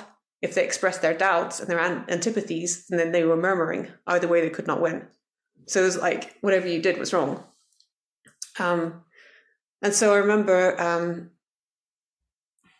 when we were sitting there, one of the kids, there was a little opportunity to ask questions, like, you need to understand the rules, and this is your one time when you can speak before this is all in place. And so one of the kids says, well, how long are we on for? And she says, well, when you don't want to come off, that's when you're ready. So I just thought, oh my God, I'm going to be on forever. Because there was no reason, like I hadn't committed a crime or hadn't done anything wrong specifically. It was literally just because they were rolling this out, across all of the homes. And then what they wanted to do really was they wanted to take us back to the early days of the revolution. They're trying to, instill in us the kind of the excitement and the fervor of our parents' generation. And in some ways, they were using some of the same techniques that they used with our parents, because, they isolated our parents from their parents, so from our grandparents. And now I was isolated from my parents. So, 11 years old and not allowed to, to speak to your mum or your brothers and sisters. And, I think like, for me, the worst part of it was that isolation and loneliness, just because like, love and belonging and family and connection, they are, your fundamental human needs. And when you're upset, you want your mum, and, you want to go and give them a hug. And then when you have that hug, it helps you to kind of self-regulate your emotions, and it kind of, calms you down. And, we couldn't have that. And then the other part was just the hopelessness, because, you're being punished, but you don't know why, and you don't know how long for. And I kind of almost felt like, if they could have just given us a date and said it's going to be this long, then it's a bit like, maybe like when you're on a diet or something and you can just say, well, I'm doing it for a month and cross down the days. But they wouldn't give us that. And in the end, this part was for 6 months that I was on for. And so what happened was that, in the first few days, I felt this kind of like panic. And I was going to the bathroom and making myself, trying desperately to make myself throw up, unsuccessfully, because, I just wasn't very good at it. And I think that came from being an asthmatic, and, they don't let you have medicine in a group like that. So I just used to have to wait out my asthma attacks. But then they would let me stay in bed. So I kind of felt like if I could just show them that I'm sick, and they wouldn't let you just go to bed if you were sick, if there was no physical evidence. You couldn't just say, I don't feel well. You had to have like a fever, or you had to be vomiting, or you had to. So I kind of felt like if they could see that I was vomiting, maybe they would just let me go to bed, and I could, just spend some days in bed. But, it didn't take me very long to realize that that wasn't going to work out. And so, my mental health went downhill just really, really rapidly, like scarily rapidly. And within a couple of weeks, I had what I can only describe now as psychotic depression. And because I had an episode where it was at night, and I saw a person who wasn't there, and it really frightened me. And I was also having, suicidal thoughts for the first time in my life. And, this terrified me. So when I had my OHR, I wrote it down, that this had happened to me. And, they came back and they said, well, okay, so, you clearly are experiencing an attack from the devil and, demon possession. So as a result of that, I had to have an exorcism. So I had 2 exorcisms during the first probably month that I was on this program as well. And that, that involved people. You had to kneel down on the floor, and everybody would crowd around you, and they would all just chant and speak at once. So they'd be speaking in tongues and praying, and they would be casting the devil out of you. And it's quite frightening to go through that experience and to be told that there's a demon, and and it's humiliating because it's all your peers and your friends, and and then I think probably the worst part about it was that the reason that I was going through this was because I was having mental illness, and that was their solution. And at the end, it's like, okay, so we've solved that problem, so you can go back onto the program, that made you sick in the first place. So that's kind of, that's what happened. And we were on that for 6 months. And then at the end of the 6 months, this woman who set it up, she set it up for a month. And then during that month, she was training 2 adults in the home to run the program. So then she left it in their care, and then she moved on to set it up somewhere else. So she just did the rounds of the UK. So I would say, I don't want to put hand on heart and say 100%, but, pretty much everybody who's around my age who was in the UK was on one of these programs. And so after 6 months, she came back, and, we were allowed to come off. But then a couple of weeks later, we had a lady come down from Scotland, and she put us all back on again. But she introduced something new we hadn't had before, which I think had been going on in Scotland quite a bit, which was called intensive care. And that was that she set up a caravan in the garden, and for the very worst cases, people would be put in the caravan, so it's solitary confinement, and you were either alone or you had an adult in there, reading and praying with you. And that could be like a week or 10 days. So this went on for a few more weeks, and then they had to end it. And the reason that they ended it, I'm sure, is because of this court case in London where they thought they were going to lose. And Lord Justice Ward, he had all this information about what was going on in these programs. And, he was writing about it, and they kind of realized, and he was making them make promises, you guys better promise that you're going to change some stuff, or, this kid's not going to be able to stay with us. But, one of the things that Berg used to say is God can only use broken men and women. And so it wasn't, they had this thing that they intentionally tried to break people. They wanted to break people psychologically. It was part of the strategy. The time when you are experiencing these exorcisms and this dip in your mental health, you said this was in the first few weeks of the program starting. So is this when you are 11 years old? Yeah, I'm 11. Yeah. Because 11-year-olds are still such tiny people. Yeah, I know. Yeah, when my son, he's a little bit older than 11 now, but when he was 11, I used to look at him and just think, my God, now I feel so much compassion for myself as a child, because can you imagine? And your parents probably don't, well, they might have an idea of what goes on in the program, but they can't see you and what's actually happening to you in real time. Exactly. And, and there's no way to know how much they were told. If I speak to my dad about it, he's like, I didn't know. I just didn't know. And, my first is, why didn't you know? You should know, you're my dad. But he's like, yeah, I didn't know. We weren't allowed to know.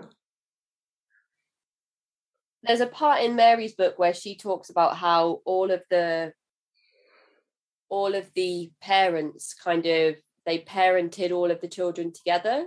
Yeah. So if there was some discipline that some of the adults felt needed to be carried out on some of the children, whether that was in the form of a switch or a paddle or some other horrible punishment, in terms of physical punishment, any parent or any other adult in the group could administer that punishment to your child. So at times, Mary would have to stand there and watch her children be struck by other adults who felt like her children needed disciplining for speaking back or questioning or being too loud or playing too long. And she could never speak out and say that punishment is too harsh, because then she would be seen to be favouring her own children, which would get them punished further and her punished as well. Yeah. And that is so hard to think about, having to make that decision in your own mind. The environments in these high demand religious groups reach these almost crescendos of abuse. Everybody is in that fight flight mode. Everybody's trying to survive, and everybody's trying to save themselves one way or another, even if that means writing about other people and the things that you've seen them do, which might get them into trouble, but stops you from getting into trouble if it's found out that you knew this information and you didn't come forward with it. It's so much, isn't it? It's just really hard to think about. This was when you were 11. Other children have gone through these experiences, and it had all the severity of that particular training had ended by the time you were 12. Yeah, so I was still on. I had my 12th birthday during the program. So it was towards the end of that 6 months. I turned 12. And then obviously when we were put back on again, I was 12 during that time. So I would say it was the autumn of 92 when we were taken off, which is really late. And I think that's that would have been the sort of the end, really, that period when they realized they couldn't run those types of training anymore. And the training was implemented by Zerby herself? The instructions came from her, and they were handed down to a couple of people. And definitely some of the ideas that were used in the UK, they came from the Philippines. So I think that the woman who ran it, I think she'd sort of seemed to pop up out of nowhere, because, in the UK, you sort of knew a lot of the people, because of all the moving around. And she just seemed to appear out of nowhere. But I believe she'd been in the Philippines, and the Philippines was, I believe, one of the worst of the training camps. From the stories I hear, I think it exceeds anything I went through. But she'd brought her techniques from over there.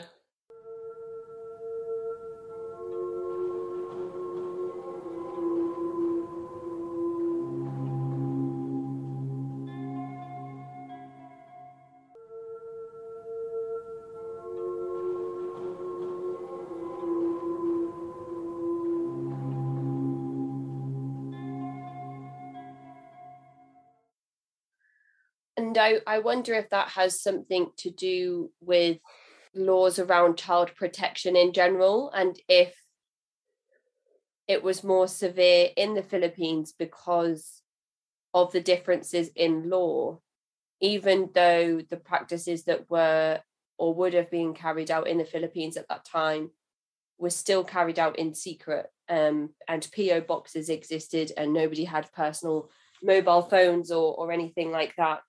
And I did actually want to ask you a little bit about the differences in some things in terms of, in comparison to other people's stories, around things like education, because I know that in America, the homeschooling laws are very relaxed or very lacking, or whichever way people would like to look at it. I think there's a very small set of conditions or standards that have to be met for homeschooling to be approved in America. And so a lot of the children that were being homeschooled in the Children of God probably didn't have to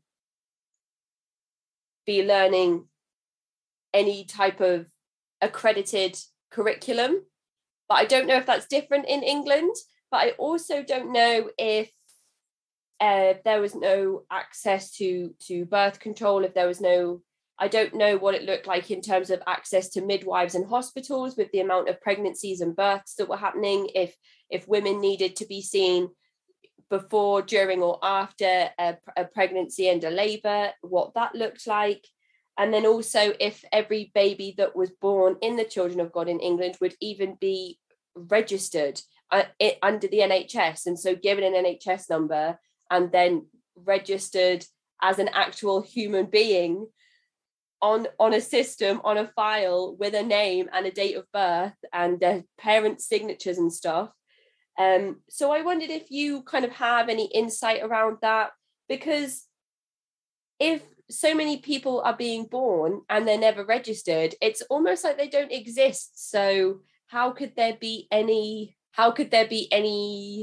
intervention from things like Child Protective Services and social services if nobody knows that those children exist in the first place? Yeah. So you would register the birth, so you would have a birth certificate and possibly a passport because of the international travel.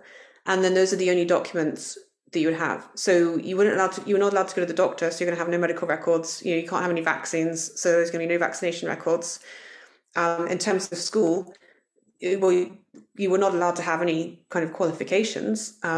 They were only interested in giving you a maximum of primary school level education. And I say maximum because most of us didn't even have, that.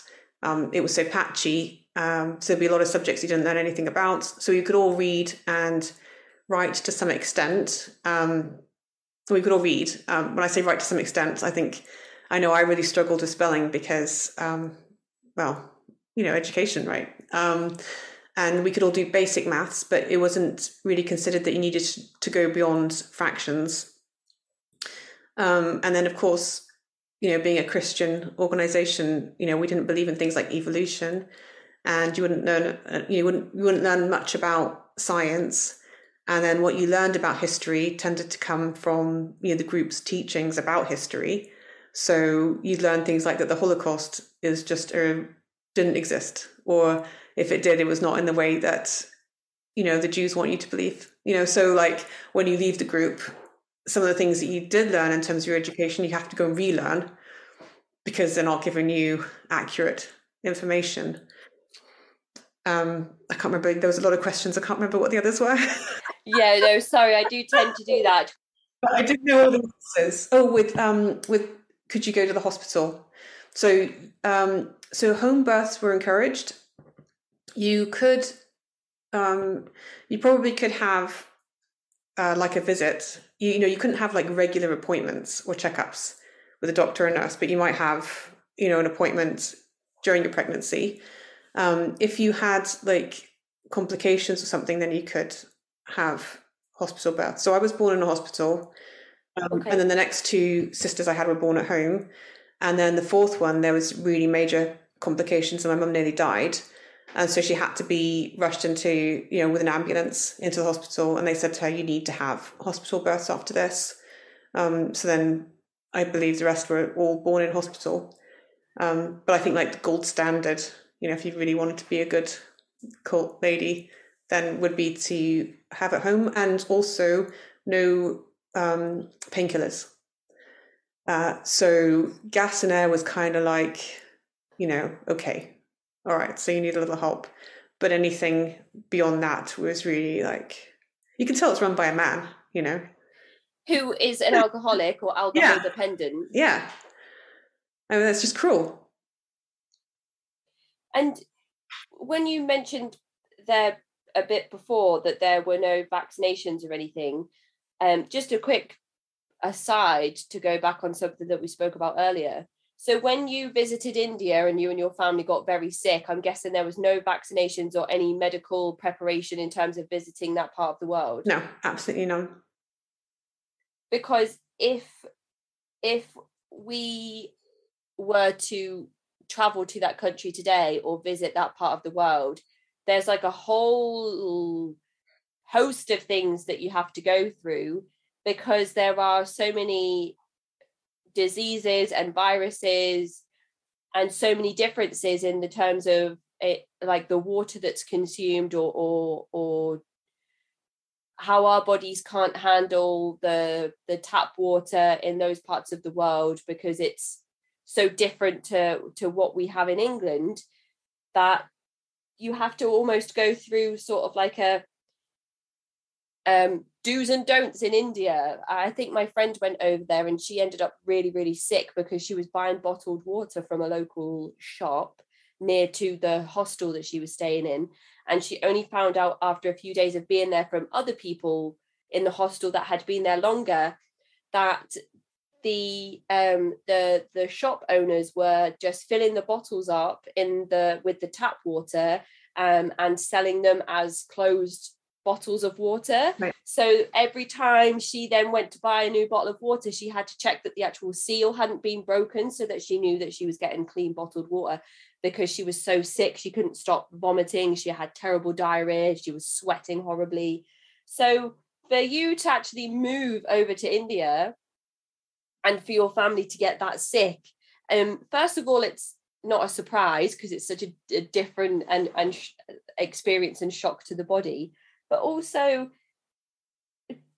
do you think your parents like had reservations about you moving over there because of these things? Was there sort of like a conversation that anybody had with you on like how to prepare for a different climate, for a different culture, and any of that stuff?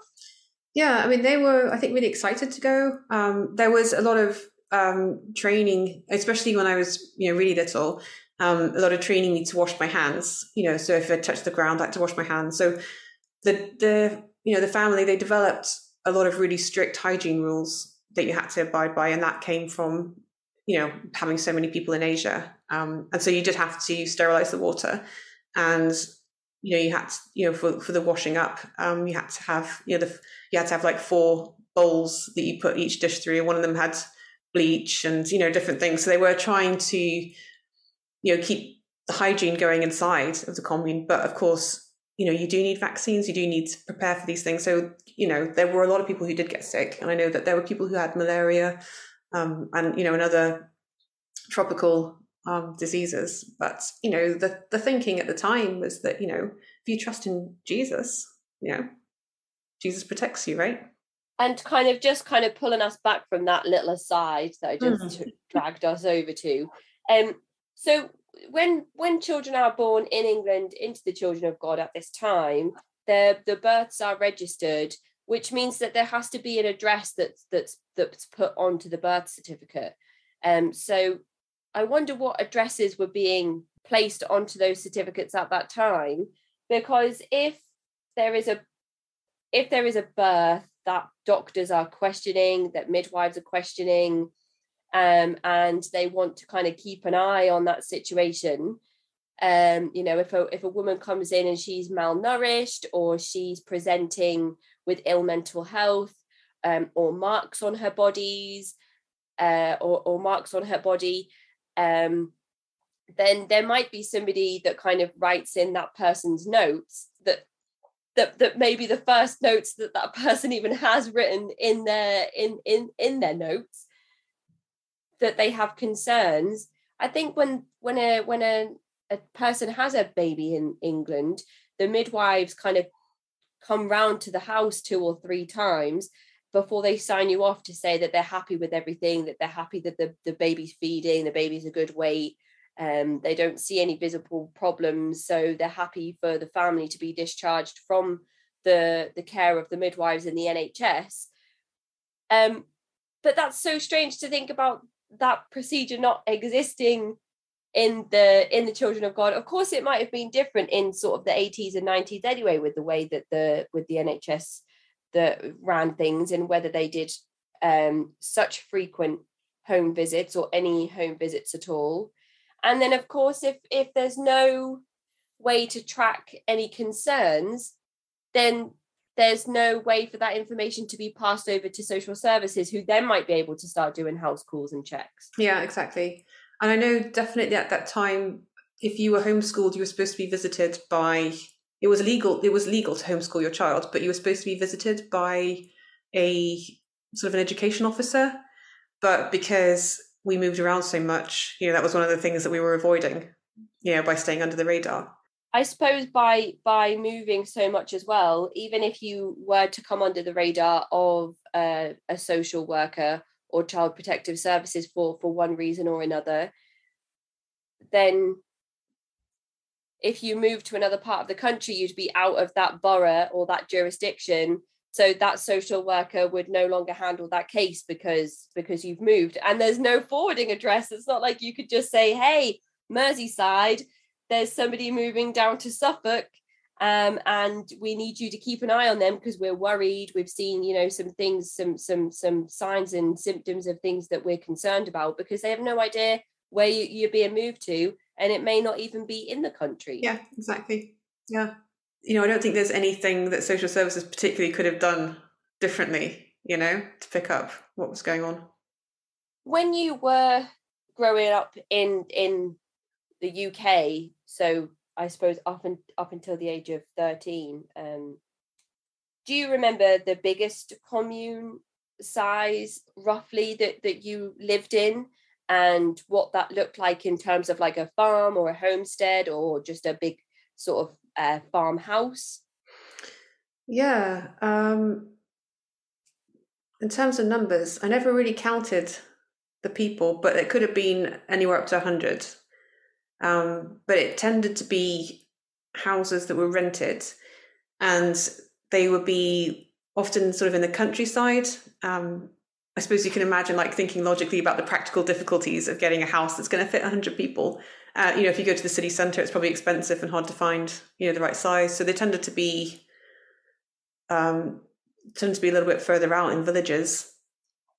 But yeah, they were just big houses, like maybe 5-6 bedroom houses, and then everybody would just be crowded into a bedroom. So you'd have you could have a room and you could have like 10 people sleeping in a room, because we would use like bunk beds. So you'd have like triple bunk beds, and then underneath the bunk beds you'd have trundle beds, which are beds that slide out from there. So you could have 3 beds that kind of fold into each other, a bit like a Russian doll. And so you could use every inch of space for a bed, but then in the morning you could kind of tuck it away, so you could have a bedroom that had like a little bit of space in the middle. So I guess my memories are just like, a big house, but cramped conditions. Do you remember the point in your life where you got your own bedroom to yourself, and like what you did with that space? Like maybe it was in your adulthood or once you'd left the movement. I just imagine that that's a poignant and significant moment in somebody's life if they've never had space for themselves, like ownership over posters that you stick on the wall, or entertainment systems, or videotapes or books, or whatever it might be that you're interested in. Yeah, I guess like the first time I lived on my own was when I went to university. And I had, I was in dorms and I had my own little room, but I didn't put anything on the wall because like I didn't know what to put on there, And I remember then moving in, getting a flat with another girl, and she went away, to see her family for Easter and stuff, and I slept on the sofa with the TV on because I couldn't cope with being alone. I imagine it's such a strange shift to go from being in such a busy environment your entire life to just being in a flat on your own with all the space and no other people around you. Even when I sit down at the end of the day, if my partner's on a night shift and the kids are asleep in bed, I kind of just sit on the sofa and it's really quiet. And I'm thinking it's a bit like overwhelming, even though there's nothing happening. It's strange. So for you to be surrounded by so many people for your whole life, and then to just kind of be not, it must be very strange, a very strange change and transition.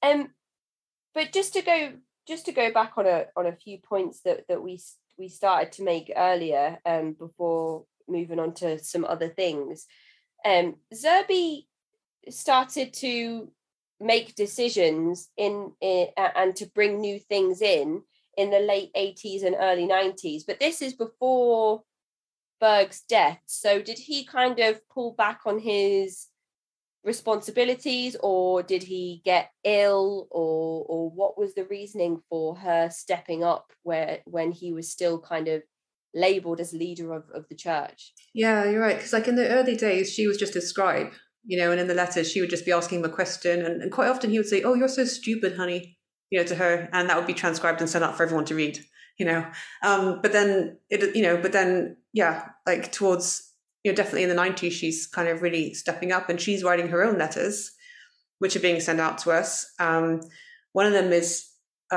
the Back on Track series. So after they closed down the Victor programs and the teen training camps, when I'm in Ireland, things kind of loosen up again. We always go through these swings where it loosens up, then they try and tighten up, and then loosens up. So it kind of loosens up a little bit, and people have, a little bit more freedom. I mean, not like freedom in the sense that in the outside world, we can choose what we eat and what we listen to and what we wear and whatever. But for us, freedom. And then she releases this series called Back on Track, because she says, all the teenagers are, just doing their own thing, and, we're not, we're getting off the track. Then she tightens up again. And that David Berg was still alive, but that came from her. And I haven't looked at this again since I left, so I hope this is correct. But I remember at the time there was a line in it that said, "I haven't told Grandpa about this yet." And I remember thinking, like, what? What do you mean you haven't told Grandpa about this? Like, doesn't Grandpa know everything? But evidently she was doing stuff at that point, and that is really shortly before he dies. So I don't know all the details, but I suspect that as he gets sicker, she gets stronger, in terms of the control that she starts to have. But then in the background, I think, she was always there manipulating and, she was always there. So I think she probably was a little bit of the power behind the scenes. And she certainly manipulates herself into position. So when he does die, we don't hear about it for 6 months. But she's organized everything so that there's a very smooth transition and nobody questions or challenges that she's, of course, the next leader. Which was absolutely going to be my next question. So Berg dies in 94, but it's only 6 months on that you hear about this. And because of the steps that Zerby's taken pre-death and post-death, she's already established herself as leader of the Children of God, or the Family International, or the family of love, or whichever name the group is going by at this point. So nobody really questions who's going to take over now, who's going to be the leader. She's kind of already established that she has taken full control. Yeah, that's right. And way back when, Berg had released a prophecy at one point about Peter and Heidi, and, you know, from that story, but he'd kind of, you know, and so she used that, and you know, and of course, this is the fulfillment of that prophecy. So there was, you know, that going on as well. And so certainly, like, you know, my family, like, we were kind of like the worker ants, you know, of the colony. So we were at the bottom. And so I don't know, you know, I can't speak to how it was at the top, but certainly at the bottom, nobody questioned or thought anything of it. It was, you know, we were shocked that Berg had died. But then, you know, she came in. And then, of course, she hit us at the same time with, you know, within a very short period, you know, with the charter. So that was another restructure. And part of that was, she brought out this really thick book, and she was like, this is the rules that you all have to live by, you know, if you want to be a member of the family. And part of it was dissolving these big homes, these big communes. So you still had to live communally. One of the rules was that you had to have 4 voting adults. So you would vote on like a leadership team within your little commune. You still had to follow all the rules and whatever, you know, without question that the leadership said. But you had to have 4 people over 16. But you were supposed to break up the commune. So then it became a big panic because everyone was just like, well, what are we going to do now? Who are we going to live with? Where are we going to go? And how am I going to get a house? And I think, you know, the people who had a bit more of the, you know, some people managed it a bit better than others. Like my family was okay because my dad's, you know, in terms of practicalities, he was quite switched on. He'd, you know, from time to time he'd been like the finance guy of a commune, and so he was kind of like, he knew how to get a house and he knew how to do things, so we were okay. But there were other people who, you know, single moms and stuff like that, who'd, you know, maybe just been on childcare the whole time, and you know, it was hard for them to kind of work out what they were going to do next. There was no help or support, or, you know, we're going to give you this chunk of money to get you going into, you know, whatever. You just had to work it out on your own. So that was a time of, that was an interesting time. So maybe people were thinking more about where they were going to live than will I follow Zerby? I don't know.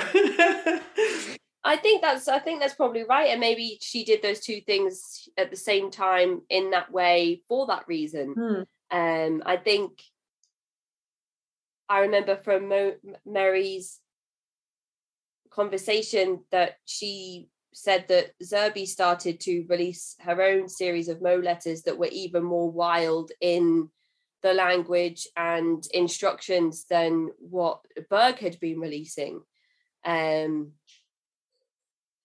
She started to say that every time you had sex, you were having sex with Jesus. So you were to imagine Jesus was the person that you were having sex with when you were going out flirty fishing or with your partner or something along those lines. Yeah. But Zerby being so complicit and aware of the sexual abuse that was happening not only to her own son, Davidito, who we mentioned earlier on in the episode, but from what had happened to herself as well through being used and pimped by her own husband. It's almost like there's like a folie à deux happening, like her and Berg are sharing this same madness and encouraging this intergenerational love to take place, which of course is just a pleasant way of wording paedophilia and child abuse and child sexual abuse, which is what the Children of God unfortunately is most infamous or notable for. Yeah. And she does these things in really quick succession. So it's literally telling us Berg's died, here's a video of him, here's the charter. And they tended to release a lot of stuff around in February because that was Berg's birthday. So we used to have to fast for 3 days before his birthday. And then, you'd often get a new revelation. So we kept on with that. But she rebranded it the feast, and she would release her revelations at the feast. So you knew every year there was going to be a big thing coming, but you didn't know if it would mean you'd have to move house or you just had to adopt a new belief, So it's like, Charter comes out, and then, so that's like 95, and then 96, she's releasing Loving Jesus, saying everybody's got to picture Jesus in their minds when they have sex. And then it's only like 1 to 2 years later, she's releasing more stuff, promoting intergenerational relationships, but not child adult, but second generation people who were like, 18 years old should be getting together or sharing, is what they called sex, with, first generation adults. So she was really promoting that kind of stuff. And, with the rationale of it's for unity, to bring everybody together. And then she starts publishing stuff about second generation who have left, saying that you shouldn't let your younger children have contact with your children who have left. So essentially completely shunning second generation former members.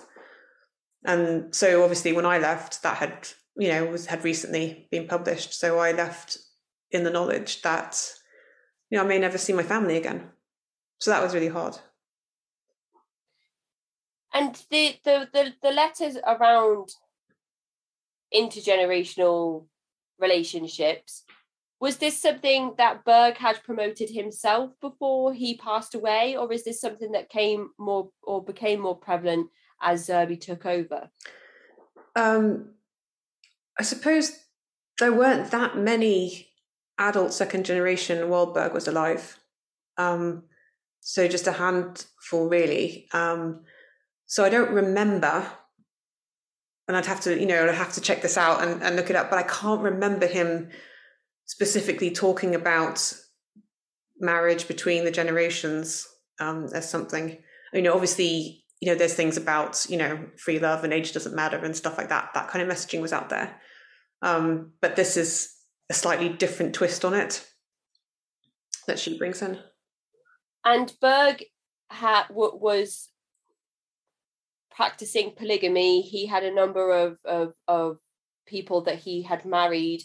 A lot of the women he was involved with were under the age of consent, legal consent. And there are reports of him encouraging children under the age of consent to take part in sexual activities with each other, sometimes while he watched, sometimes while he took part.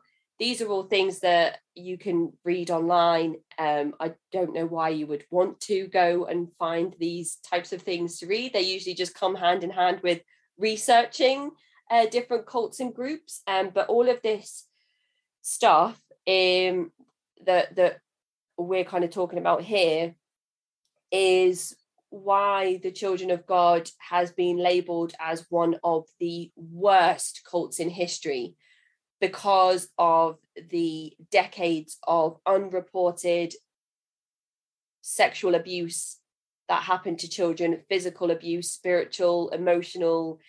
And then, of course, with the adults, all of the same abuses applied, but there was also financial abuse and human trafficking, where people would have their passports taken away from them. Mary spoke about being stuck in Japan. She didn't speak the language. She had to give all of her money back to the Children of God.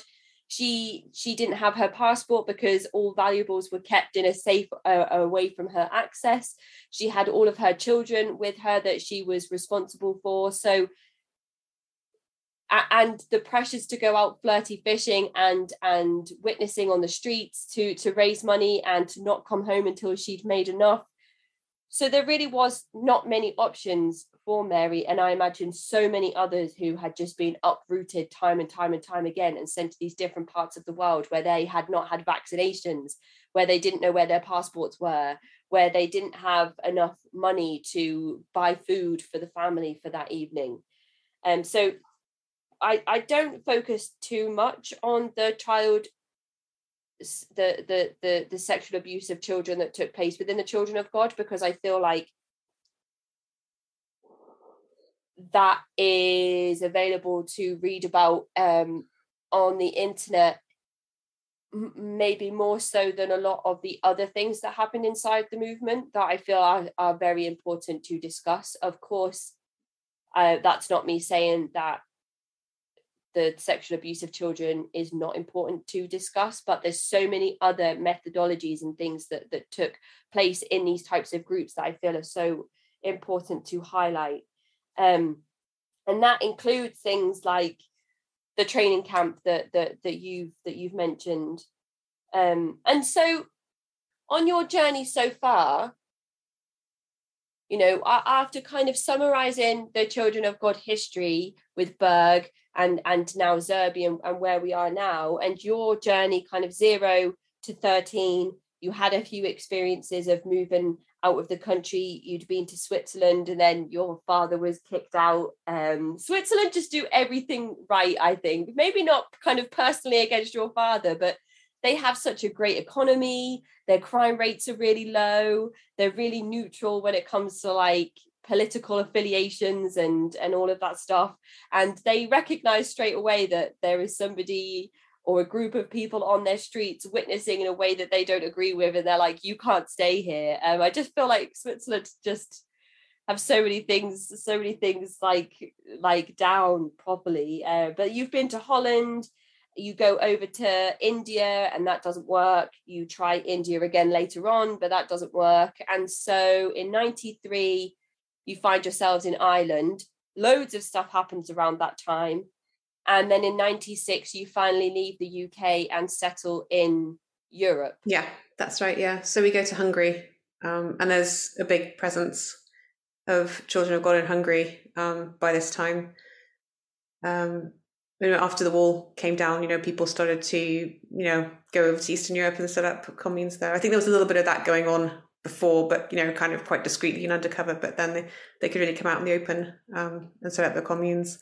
And so we were kind of in so I've spoken about some of the, the teachings and the, and the letters that come out around that time. But we were in a bit of a weird, home where it was all, when we moved in, it was all nationals, so local, so Eastern Europeans, and then we'd moved in. But they had got the impression from the things they'd been reading, like the Back on Track series, that people from the West were just really off track.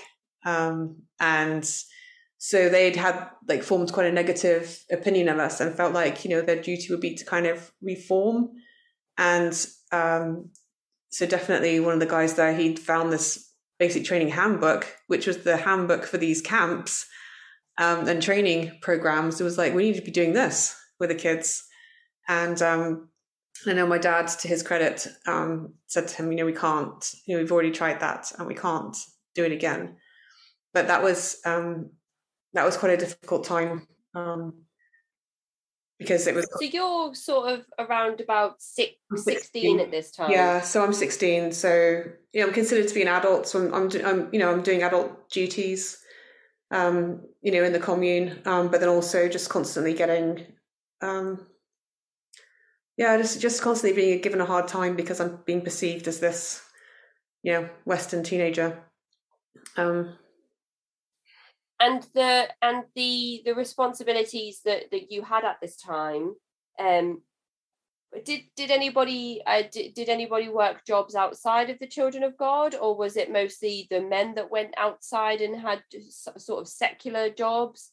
And the women stayed in to take care of the children, to do the education, to do the cooking and cleaning and maintenance of the communes? So nobody in the Children of God or the family was allowed to have a job of any kind. That was completely against the rules. So to make money, you had to, obviously there came a point when FFing was banned and you couldn't do that anymore. But that's when they started to produce their own literature. So they produced posters, which would have a massive picture on one side and then loads of cult messaging on the reverse, so you could sell those on the street. They produced cassette tapes of music for outsiders, so you could sell those on the streets, but that didn't tend to be particularly effective. So another technique that was used was going shop to shop. So you go from one shop to another and you try and speak to the business owner and sell them a cassette tape, or you would go door to door, a bit like the Jehovah's Witnesses, try and sell them. And then they started to produce videos as well. So like kids videos. And so you could sell those too. So that was kind of like a big money generator. And then towards when I get to be about 16, 17, they start to try and develop some new things. So they start to do like ballooning. So, people paint their face as a clown and, create balloons and sell them on the street. So they start to explore like a few different things. But everybody got involved with that. It tended to be that when children were looked after, that was by the women mostly. And, so it was like, those traditional roles, gendered roles, but women also went out on the street and were fundraisers too. And at what age are you expected to go out and to start trying to sell some of this propaganda? Birth, I can't remember a time when I wasn't doing this. When you're so you have so when you're a baby, your mum straps you on their back. There's photos of me and my mum's back, or she's out there selling literature and carrying me around with her. So there's not a time when you're not doing that. And then when you can toddle around and walk, then you can be the one to hand the poster to the person and they give the money to you or your dad or whatever. So yeah, we're always out. Oh my gosh, that's just so strange to think about, my little kind of 2-year-old toddling around, because I would just give him so much money if I saw him on the street, I think, and he was trying to hand me something. Oh yeah, especially the younger ones tend to perform better. And then you went through a bit of a difficult period, when you were sent out fundraising when you were sort of 13, 14, 15, because you're not so cute anymore, yeah. But you start to feel that responsibility that the adults must feel around kind of coming back with something to show for your witnessing efforts in terms of money. Absolutely. And it was quite, they kind of made it quite competitive. So, everybody wants to sell the most and, make the most money. And then they made it competitive between the communes as well. So you have like league boards, where they would say the shiners, these are the shiners, the top posterers, the top tape sellers of the country or the whatever. And you would be expected to go and carry out these things whichever country you were in? Yeah, definitely. Do you remember any particular experiences on it being difficult in any other country trying to communicate with people, maybe a language barrier or even just a currency, different currencies? Yeah, definitely. It was difficult. But, they would teach you like some basic words for like postering. You would learn some basics. But yeah, it was hard and people would say things to you and you didn't know what they meant. But normally you would have somebody who was native to the country would be around as well. So either you go, because one of the rules is you have to be 2 by 2. You were never allowed to be alone. So if you had to be out doing these things, you're always in a pair. So, quite often it would be somebody who was a native speaker would be out there with you. And when you mentioned earlier about how brothers and sisters would look after brothers and sisters, what age did parentification start in terms of you kind of taking on that parental role for a younger brother or sister? The earliest I remember doing this was 6. So it was when we were trying to raise money to go to India for the second time, and my parents had to find the money for this, so they were allowed to go out or they were told to go out together as a team to go fundraising. And then they said that they thought that there were people looking after us, but there weren't people looking after us. So I was like looking after my youngest sister. Wow. Who was how many brothers and sisters were there all together? At that point, 4. And how many are there now? There's 9 of us now. Wow. Okay. Oh, so after the 4th, your mum was told she would have to keep going back to hospital for a baby. So she had 5 more in the hospital. That's right. Yes. Yeah. Wow. Okay. And you said that you were the first one to leave. Yeah. So, if if you moved over to Hungary in 96 and things were difficult because you were coming from a certain part of the world where everybody had kind of the wrong idea about the type of people you were, and it was strained and you found it difficult, is this kind of where you started to become discontented with the movement, where you started to think something's not quite adding up here for me? Yeah, that's right. And it was before we went over that I first started to think that I might want to leave. You know, I had this dream about being a nurse, but then when we went over there, like once you go over there, there's no way to get back. Like, you know, that's a long way. I'm not going to get a ticket and somewhere to stay. So I kind of gave all that up and just thought, well, I'm here now. But then I couldn't ignore, it's a funny thing because, when abuse happens, it's harder, it's easier to see it happening and recognizing that it's abuse when it's happening to other people than it is to yourself, And so I was seeing stuff going on, and a lot of the messaging and things everybody talks about was love, and God is love, and we love one another, and love's the most important thing. But what was going on was not loving, And then I was looking at all the hypocrisy, and there was some dreadful things. Like there was this guy who, we got a call one day, and it was a guy who was an Eastern European national, and he was trying to cross a border, and they wouldn't let him through because he didn't have enough money. And he called up our commune and said, I need somewhere to stay. Like, I'm stuck at this train station and, and I don't know what to do. Can you help me? We were like an hour away and we wouldn't help him. And I remember because I was 16, I was like, well, I have some kind of a voice. So I was like saying, well, can't we do something? Like, we can't leave him on his own. But nobody would do anything. And I met him, a few months later, and he told me he slept in the train station. And it's like, it's an hour's drive. Like, that's not love. So there was like, I was starting to see things like this. And, my brothers and sisters were going hungry. But then, some other people who had founded this commune that we'd moved to, they were going out to restaurants. And so this isn't right, This isn't right. So I was becoming more and more angry. And I was becoming, starting to rebel and, kind of speak up a little bit and trying, especially trying to defend my younger brothers and sisters where I could. But yeah, that's, got too much. But I think like the main reason I left was because it wasn't so much that I'd thought through every doctrine and rejected everything. It was this overwhelming feeling that I just cannot live like this anymore. Like I didn't want to have 9 children and just live this lifestyle of begging on the street and just feeling frustrated and angry and seeing all the stuff that was going on.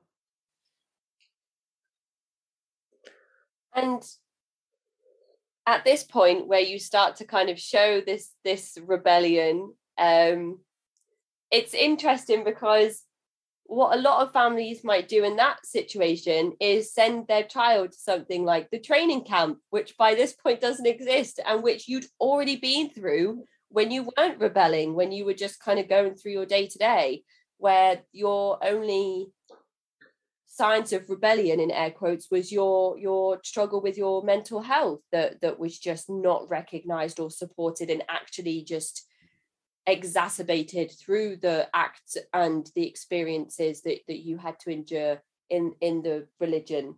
But they can't threaten you with something that you've already been through or something that has been shut down by that point because of its abuse, which is just so similar to all of the troubled teen episodes that we've done on the show and around the different wilderness and therapeutic boarding schools that exist in America and the rest of the world. So what can they do to you at this point? You know what it's like to travel around. You know what it's like to be separated from your family and from your parents. You know what it's like to live with no food and no money. So other than the ingrained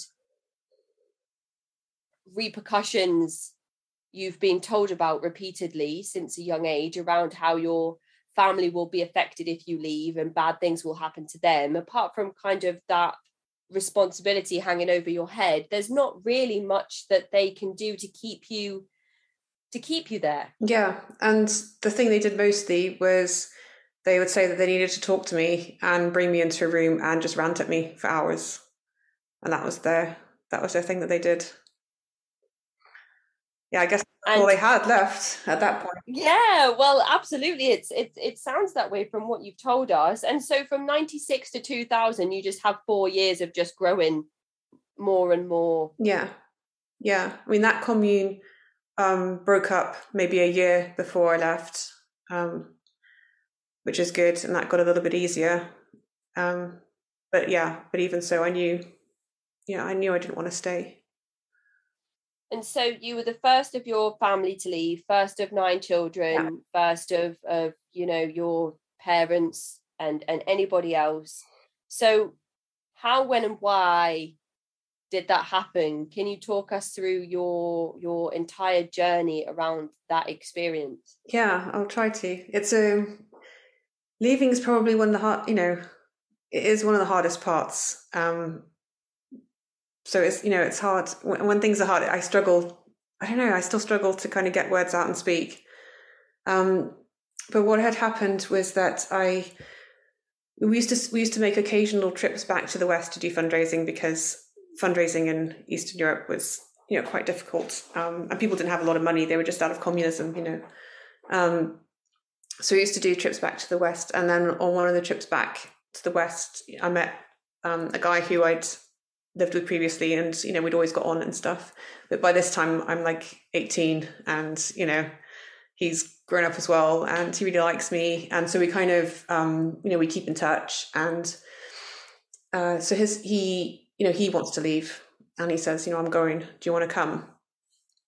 And his family did a trip over to Eastern Europe for various different reasons, but I managed to get a lift back with them because they'd driven over.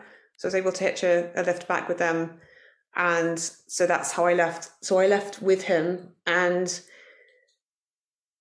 he helped me to leave, and his family helped me to leave. And initially they paid for everything, because Cult didn't give me a single penny when I left. I literally left with the clothes on my back and a few small belongings in a suitcase, and that was it. Did you tell your family about your intentions? Yeah, I did. Yeah, they knew. And they were pretty accepting, but also disappointed. And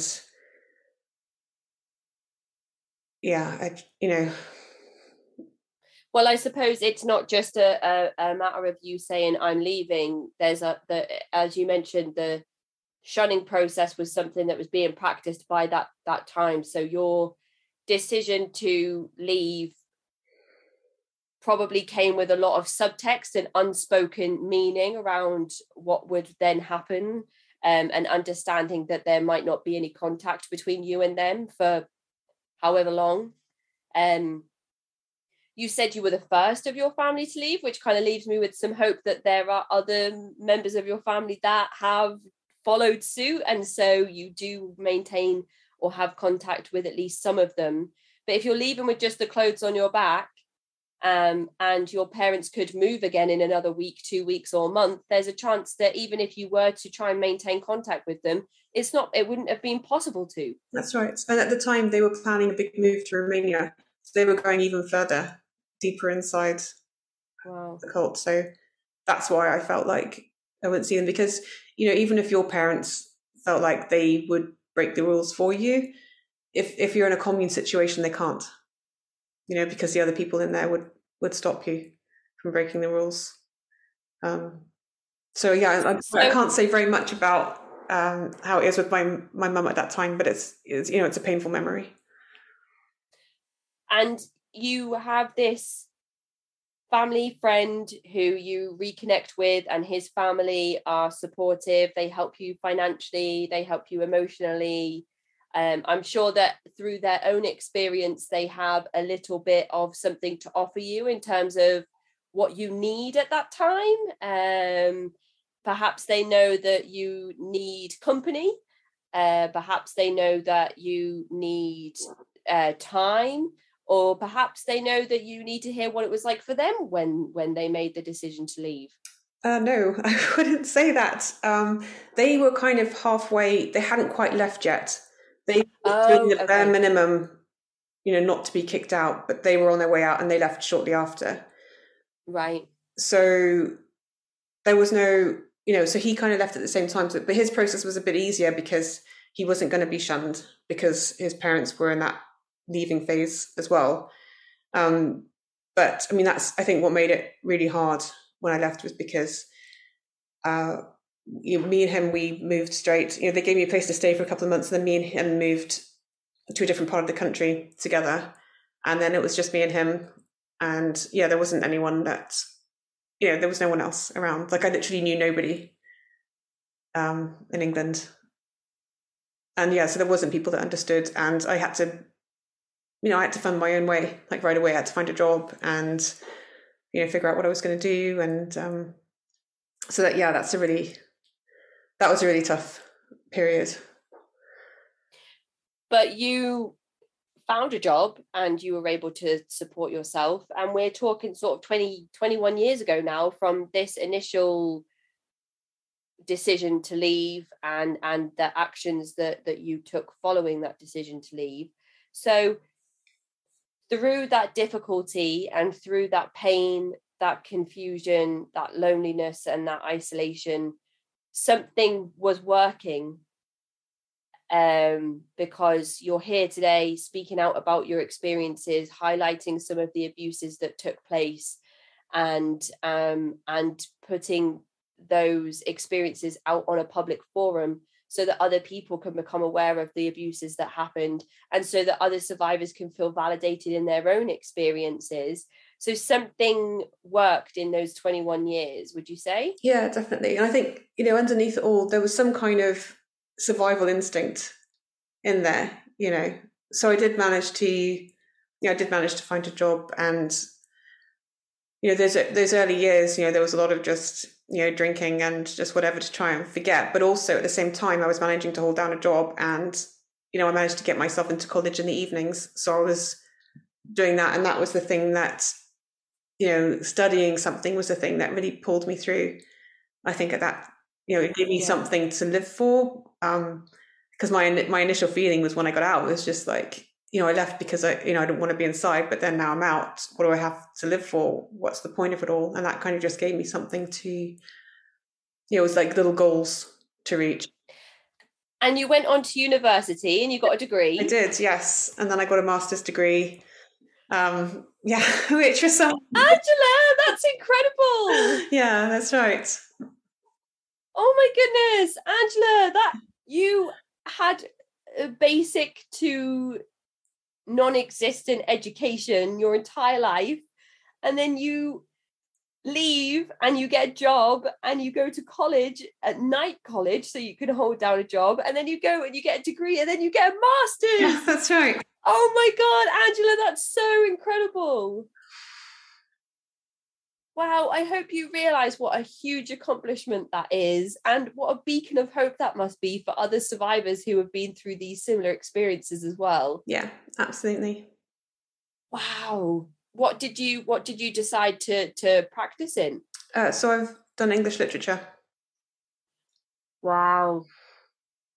And reading as well, like reading and writing and spelling and everything. And that's the path that you decide to take. Wow, that's so empowering. I feel like that's like a massive middle finger to the children of God. Absolutely. Oh my goodness. And do you have any main inspirations or main literature loves? Gosh, I really love stuff around... I love World War literature, but like not about the actual war, but about the people who lived, around those times and their identities. And it's funny, I never really knew why I was drawn to it until recently, but obviously, a lot of those people were living in a totalitarian regime as well. So maybe there was a bit of that going on. Yeah. I just think that's amazing. I think that's so amazing. I mean, that I feel like I've had so many conversations lately where people have said, in the group we weren't allowed to play instruments and now they like play in a band. Or people have said that in the group we weren't allowed to have secular reading material. It was only, the Bible or the propaganda that was provided that we were allowed to read, or a very strict reading list that had to be approved by leadership. And now you just love reading and just read all the time, whatever you want. You know, it's usually always the Harry Potter series that people are like, I really wanted to read Harry Potter, but I was never allowed. But now you can just read what you want. I just think that's so fantastic. And you talked about how leaving was one of the hardest things, which speaks volumes when you consider the abuses and difficulties that you went through during your time in the Children of God, and how you had no choice because you were born into that movement. And of course, we rely on our primary caregivers or the shared caregivers in some environments and experiences. So there was no decision or way for you to do what you did really any earlier than you did it. Yeah. And I just think that's so incredible that you were able to just do that and take that power back for yourself, even though it was the most difficult thing that you've been through. You're able to sit here with us today and talk us through your story and show people that it's possible. It might be the hardest thing that you've ever done. It might take 21 years or maybe even longer than that to get to a place where you feel comfortable enough to explore and talk about your experiences and your feelings. And perhaps you never will speak about them in the capacity that we're having this discussion today. But if you make that decision to leave, even if you feel like it's impossible, like it will never work, even if you feel like it's too tough or it's too lonely or it's too isolating, or you have no idea where to start in terms of getting a job and getting money and being independent, you are just proof here right now that it is possible. And you haven't just left and got a job. You've found something that you're passionate about, something that you love, and you have just gone on to further education and you've made those decisions for yourself, and you've enrolled into university and you've enrolled into your master's degree and you've done that for yourself. And I just think that that's so inspiring for other people that are listening who might be thinking, I don't know where to start, I'm not sure how to leave, or will it ever get easier, or how can I take steps to recover and to unravel all of the things that happened to me. And so that kind of leads us into my last question. Unless you have anything that you think is important to add, anything that I may have missed, I always just love to end on what advice you would give others who may be in a similar position and kind of wondering where they go next. Yeah, definitely. And just before I say those points, that, I just want to make it really clear that although it was the hardest thing leaving, it was also the best thing that I ever did, and I found work that I love as well. I found work in the charity sector. So my life's become about helping other people who are struggling and having a hard time, even if it's, completely different struggles, but it's still about helping others. But my advice for people who are leaving or thinking about leaving or have just left, the first one is don't be alone. It's really important to find other people who understand, whether they are from the same group as you or from other groups. Things have changed a lot since I first left. There are support groups out there. The Family Survival Trust run a really great online support group. And there are others out there who might just be making friends or finding a counsellor that specialises in cults that you feel comfortable talking to. And then the second thing I would say is, at some point when you're ready, it's really important to learn about cults and how they work and to really come to an understanding about what has happened to you. And then the final thing is study. It doesn't matter what, just find something that you love, whatever makes you happy. And, that stuff, it gets your brain working again after your cult has spent time shutting your brain down. And it's, for me, it was the ticket to my future. So I think it's really important. And I think that's such an important thing to highlight, especially coming from the perspective of a second generation Children of God survivor, because as I kind of said before, you didn't have the decision, or you didn't make the decision to join this group. You were born into it. So it's not about reintegrating into life as you knew it or life as it is before you joined. It's about integration in the first place, learning what the secular world looks like and how it feels, and understanding the differences and how that might be traumatizing and triggering in itself. But to make sure that you're not alone, and to make sure that you research when you're ready so that you can begin that understanding, unraveling and healing process, and to understand what happened to you, the methodologies that were used to be able to apply actual universally identifiable terminology into those methodologies that are used in these groups, and the earmarks of cults, so that we can be guarded against them in the future if we ever find ourselves in vulnerable positions or situations.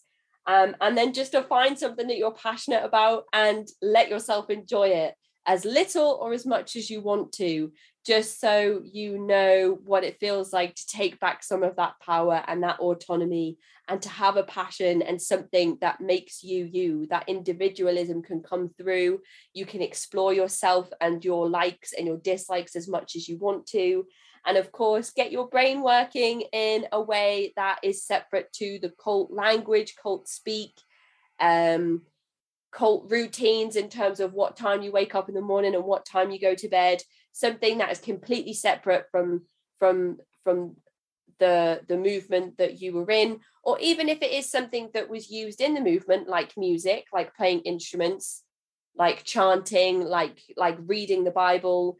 You don't have to practice those things in the way that the group did it. You can find your own way to practice those things in a way that feels comfortable and empowering to you. So I think that those last bits of advice that you've just given are so powerful. And just you being here today and speaking out and offering people insight into your story is so powerful. Like you said, that in court, it was highlighted that there probably was abuse that happened in Newcastle and Scotland, but it's never been proven. You've come on here today on the record to say that there absolutely was. You have lived experience of those abuses that took place. And there could be other people that listen to this episode that also experienced those things in those locations or other places in the world, that will know that they're not alone and will feel validated in their experiences and be able to say that happened to me as well. And I don't want to downplay it anymore. I don't want to pretend that it didn't happen. I don't want to not talk about it because it makes people uncomfortable because they don't understand it. And I just think that that's so incredible. So thank you so much for coming here with me this evening, Angela, for speaking to me in our same time zone, and for just offering people the opportunity to hear your experience in your own words. Thank you so much. I've enjoyed it. Thank you for having me. I'll speak to you soon, Angela. Enjoy the rest of your evening. You too. Bye. Take care. Bye. That is the end of this week's episode. If you'd like to get in touch, you can find me at cultvaultpodcast@gmail.com or follow me on Twitter and Instagram @cultvaultpod. I'm your speaker, Casey, and this has been The Cult Vault.